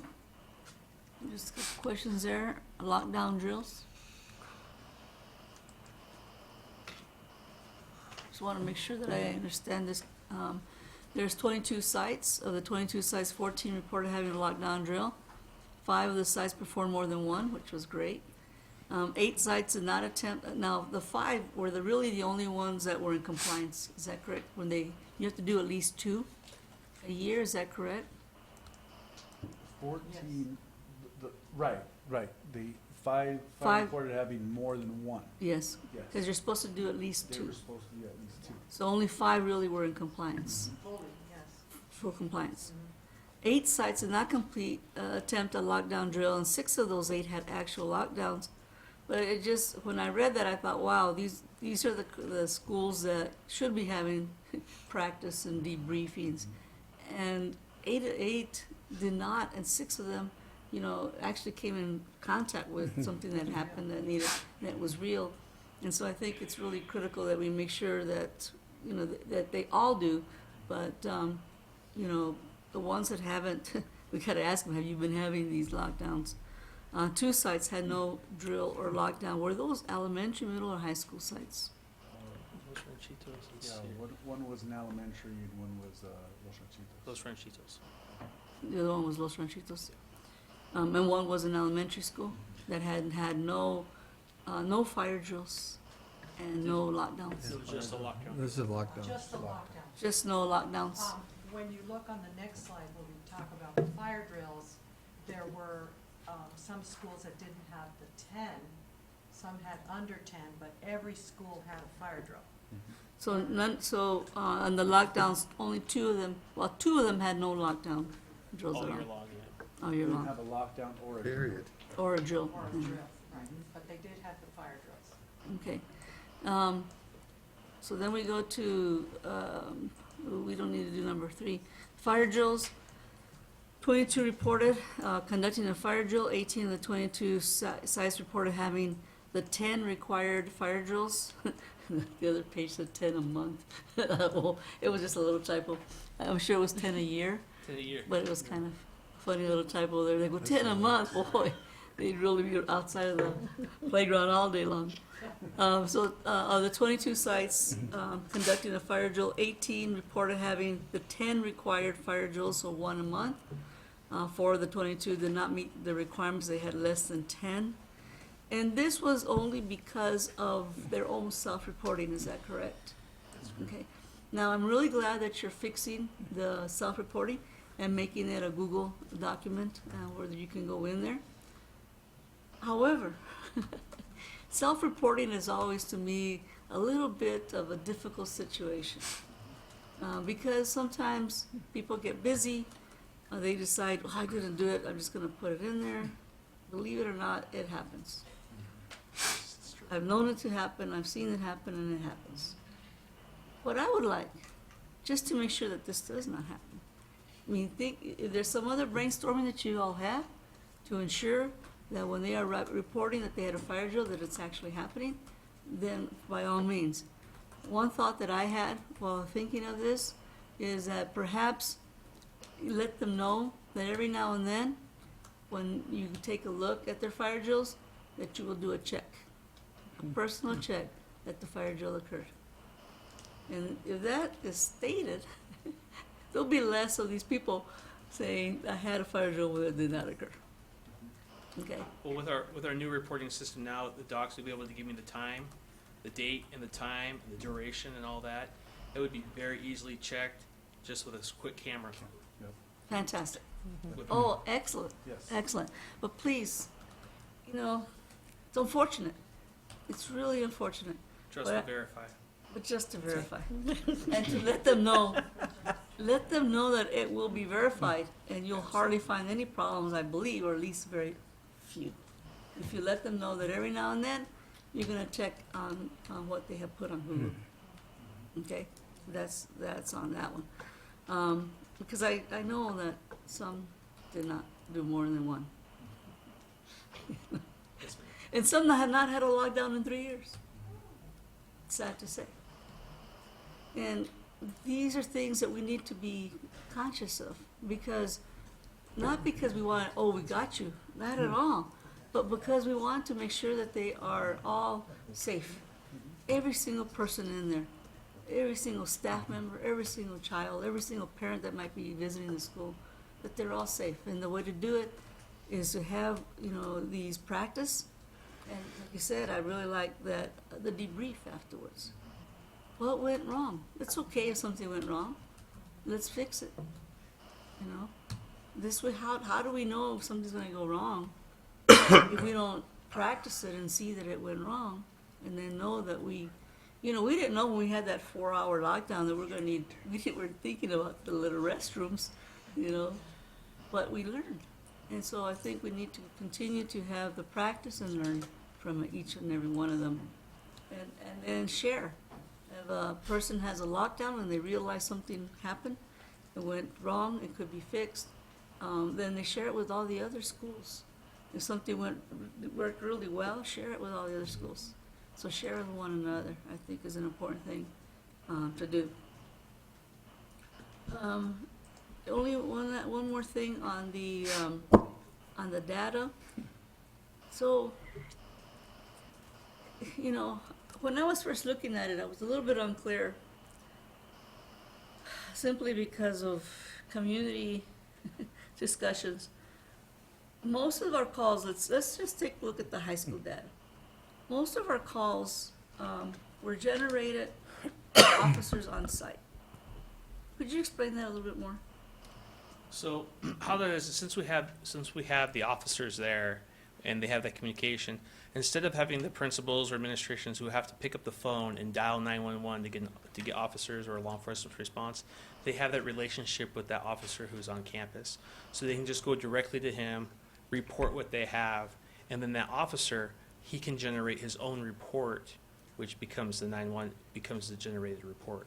And so instead of having to go through a dispatcher or waiting for a field officer to respond to the school, so that's why I say they're officer generated. It's not like they're walking around campus looking for criminal activity, and that's not. And I have expectations with our guys that we're not in that business of generating their own work. They're in the business of there as being a resource to our staff, and so that's why this is the officers are generating those calls. Well, it's actually because the staff has come to them with the report. There are some incidents in which there is a requirement to call. Right. Yeah, and it's mandatory. But there are also times when they're not to be called. So you're not going to have two kids that have a fight that's not a major incident, and you're going to call the police just to scare them. There are places in the handbook which were completed and getting, that, but we don't call law enforcement. And so those are calls that were made that were for a reason that was either required or necessary, or it was a mandatory report or something where police Had to document the case. Or if they had had to confiscate drugs or whatever it was. That's what law enforcement. It's just the difference is they're already on campus, and so that counts as a 911 It's a good call. resource. In my experience of being an officer on campus I did that for 7 years, and I wish there was a way for me to measure all the times the administrative came to me to report something, and I said that's not a law enforcement issue, and if I wasn't there, they might have just called 911 anyways. And so I think with our officers, we have a good group of guys who've grown up in the community, who've been here a long time, who've been from our schools. They understand that it's like they're not there to take every single call. They're also there to be some counsel there too, and say, look, this is a school issue. You don't need law enforcement involvement. We don't need to be your heavy here. You guys can take care of this. And so I wish there was a way we could measure all of those incidents too, but sometimes you can't measure things that need to be measured. Okay, and that's basically what I wanted to make sure, that, Yeah, but I definitely like the relationship that we have with the City of Tucson Police and the Sheriff's Department as of late. But it just looked kind of funny, officer-generated calls. Yeah. And so when I first read it, I go, wait a minute, I just wanted to make sure that was the case, that you were calling after being asked by Absolutely. the Officers administration. don't enforce school rules. Officers don't generate their own work. They're there as a resource to support the schools. And to diffuse those that want to quickly call 911. Absolutely. And that I appreciate. Yeah, That I absolutely. appreciate. We try. Thank you. Ms. Hernandez and then Mr. Jaramillo. So can we get a further breakdown of the average, for example, like the most popular type of phone calls you, Right. Okay. your officers? I would. call out to? I mean, I can't speak. Put a report on Friday. What a report. Put a report on Friday. Okay. Thank you. Oh, and wait, I'll just let you. No, 'cause go I- ahead, go ahead. Okay. And then to follow up, when it comes to reporting, I know that you asked for this report and it was already the end of the year, right? But I'm not sure what your plans are for this new school year and moving forward, but what is the usual process and expectations for any drills or lockdowns? For example, do you give like do you ask for like a 2-day turnaround right after a lockdown or a drill happened, or what is the usual time frame In terms of debrief? that they send the report to? That you expect a report or ask for the report? Are those expectations already set? I or- can't speak for the past, but my expectations are going to be by the end of the day. So that report will be needed to be in my office by the end of the day. If it's a drill and stuff, they can schedule those ahead of time, so I'll know that they're happening, so I can go and support or observe if I can. But that report, and their other expectations on that form are, they have to put out their parent links and communicate with the public by the end of the day before school ends. So there'll be expectations for the leadership there too that they will have. So the Public Information Office knows that the schools are having a drill, or it's a real lockdown. If I'm on my way to Drexel and there's a real lockdown there, I'm going to avoid that area because there's going to be lots of police activity there. So there's multiple ways that they have to, but by the end of the day is what because the information that we have received in the past was not complete enough. We had it, we asked for it, we got it, but it wasn't complete. It was inconsistent. Okay, thank you. Mr. Jaramillo? The only thing that I think that might be a breach is where how we have all these subcontractors working. How are we educating that group? Yeah, there's many difficulties of how do we just educate our lunch staff? How do we educate That's our... another thing I asked that Yeah, so question how as do well. we educate our maintenance guys or landscapers? Mr. Valdez just asked me to come in and do training on educate his bus drivers.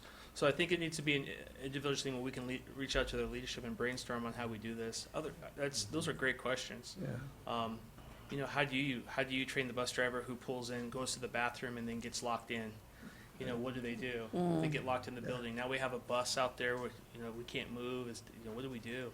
So there's all these scenarios that we have to run by. But I think you're right. It's an umbrella. And for some of them, it's an inconvenience. They see it as an inconvenience. I mean, I know Right in the some moment. situations where we've had visitors on campus, and whether it was a real lockdown or lockdown drill, we lock it down. So Yeah. whether you're a visitor or not, you're expected to lock down in the nearest room, and we heard it afterwards, and so of course we respectfully apologize, but I mean it's a drill, and we run it like it's the real thing. I've done lockdown drills in the past years ago where we'd lock down and the kitchen staff doesn't participate in the drill because they don't think that they're part of it. So we've had those situations too but we've addressed and we've overcome. So it's just a matter of finding those efficiencies and say, all right, you know what, when we do have the solar guys outside and we lock down, what are we gonna do with those guys? How do we communicate to those guys, let them know, so they can But have their own if conversations? the kids see them coming in and out, you know, and, well, what Right. can you do and we can't? Right. And personally, I like the control entry points. A lot of times, you know, people go into our schools, they have to report to the main office. And a lot of times they sidetrack. Mhm. But if you have a control entry point, that we know that every person going into our schools has to go there. And if we see somebody out where they shouldn't be, well, they should raise a red flag. Don't we have a sign-in, sign-out sheet for people who Yeah, come in but and the- out of but- schools? Yes, we do. But there are There is a people system that in don't place, abide but by is the it being run rules. properly? That's Okay? the question. They don't Yeah. abide by the rules. They go pick up their student or their child and they drive the car, you know, I've seen it. So, you know, but they have to understand that we do have a control entry point. One way in, one way out. In the building, facility, into our parking lots or whatever. And that, they have to abide by it, whether they like it or not. That's a rule. That's safety, yeah. That's safety, you know, if we're concerned about the safety of our kids, that's what it should be. Yep. You know, I know that the Air Force, they have a control entry point where the aircraft is. If you cross that red line where you shouldn't be crossing, your face is gonna be in the asphalt. That's right. And I'm telling you, it will be in a New York minute. And you should know better that they have one place of entry and one place of exit, and that's it. And it could, you know, it could avoid a lot of issues. So. Mr. Holmes? Working on my breathing exercises while I heard this presentation right now, because it's a team. I mean, obviously with Mr. Powell on there, I feel very good about kind of what systems will be in place. I think, you know, there's a certain comfort level that happens over time that sometimes we don't verify all these things. And as I sit here, you know, it's hard to kind of listen to the lack of accountability on there. But the reality is that I'm less concerned, quite frankly, about the conversation we're having here and more of the conversation we're having with our students. I think back of Hilaria that came and presented about the lockdowns and her concern, and she was right on. That's more embarrassing than sitting here in front of the board, quite frankly. I mean, and no disrespect to our relationship, but when we have students who have concerns and they echo it and they're spot on, we have bigger problems when it comes to kids. So that's my accountability. And that should be the lens by which we view our accountability moving forward. Is who are we accountable to? And we had this exercise in our it's our students, you know. And so the team, it's a great team, you know, with Dr. Fela, Mr. Gastelum, and now with Ryan coming aboard. We just can't take for granted that people are going to do the right thing all the time, and that's where accountability matters. That's another theme of our leadership summit this year. It was about who we're accountable to, and you know, we have to go back and check some of these things. And quite frankly, I go to his point, I hope people are listening. This is like more specifically to Anna. I mean, if we find an administrator is lying about these things, I want them fired. I'm just going on record. So if we come here and we have to go to legal or anything like this, lying about a school safety event is not, for me, is a dismissible. And so I'll go to court and lawyer up if we need to. But we're not going to have people making up where they did a fire drill now. And if they are, they don't need to be in this. I don't want them in our system. I don't care if they're our star principal. If they're lying about performing what's an essential function about running a school, which is safety, they have no business in our schools. And so as you verify, and we do mid-year reports, we may have to set some examples with folks that unfortunately is going to get ugly. But these are kids we're accountable to. And at this point in time, having listened to this, knowing that we have good plans, I feel good, but quite frustrated with the past, and more specifically, having zero tolerance for leadership and their inability to perform what's expected in this. This is a major function of our school district, and so We're going to continue to report to the board, get kind of some of the breakdowns, also take a better look at our 911 calls, just to make sure, you know, people aren't, there are some numbers that are alarming in terms of certain schools. When you see elementary schools at a high number, you need to kind of look at the area, but then look at whether we're calling, you know, when we don't need to. Or are we taking advantage that we have officers on site, right, which is the other issue, for purposes that we shouldn't be doing it. So great team, I mean, great presentation. I think this, we expose what I always tell is it's important for us to tell our own bad news, and not hear from others. And this is what this is about, so that we can put something in place to fix it. Mr. Couch, do you have any questions? No, but I have a comment. Mr. Holmes, I want to thank you for your last comment about going on record. I support that 100%. That's the response I expected, and I really appreciate it. Thank you. Thank you. So I have a question. So the fire drills, there's an ARS Title 41, Chapter 15, Article 1 for fire drills. That's law. What about the lockdowns? It's not law, right? There's no law. So you're going above and beyond by doing these, and so maybe we should talk to the governor to say we should have a law. Talk to our representatives. Yes, I think we know a few. Bugging So, us. Put a bug in somebody's ear. yeah, it's like, so thank you. Isn't a statute. Yeah, so, Thank you. thank you very Thank you. much. Thank you. Appreciate it. Some presentation. Thanks, let's go. Next. Safety. ASBA. So the delegate assembly representative and alternate. Mr. Holmes? Yeah, Madam Chair, I believe there are only 2 governing board members attending that particular event. It would be my recommendation that the 2 that will be in attendance would be the actual person to be the delegate, and then the alternative. In the past, it's been multiple, but this year, however, I believe there's only 2 governing board members attending. It just makes And this is the logical law sense. conference that This we is the law discussed. conference, and I believe it's that Saturday where they actually have the delegate assembly. I'm just not sure if anyone's staying. So don't feel obligated, but I think if we're going to nominate, I think that just makes the most Are you sense. going? Can I make a comment? You can make a comment. I'm actually really interested in this one, so I'm counting on you both to let us know how it went. If you're able to, because I know it's voluntary. Did you want to be the delegate person or the alternate? You could be the delegate this time. Be the alternate. Always the alternate. So we have 2 alternates? That's good. That was good. Shall we volunteer Roberts?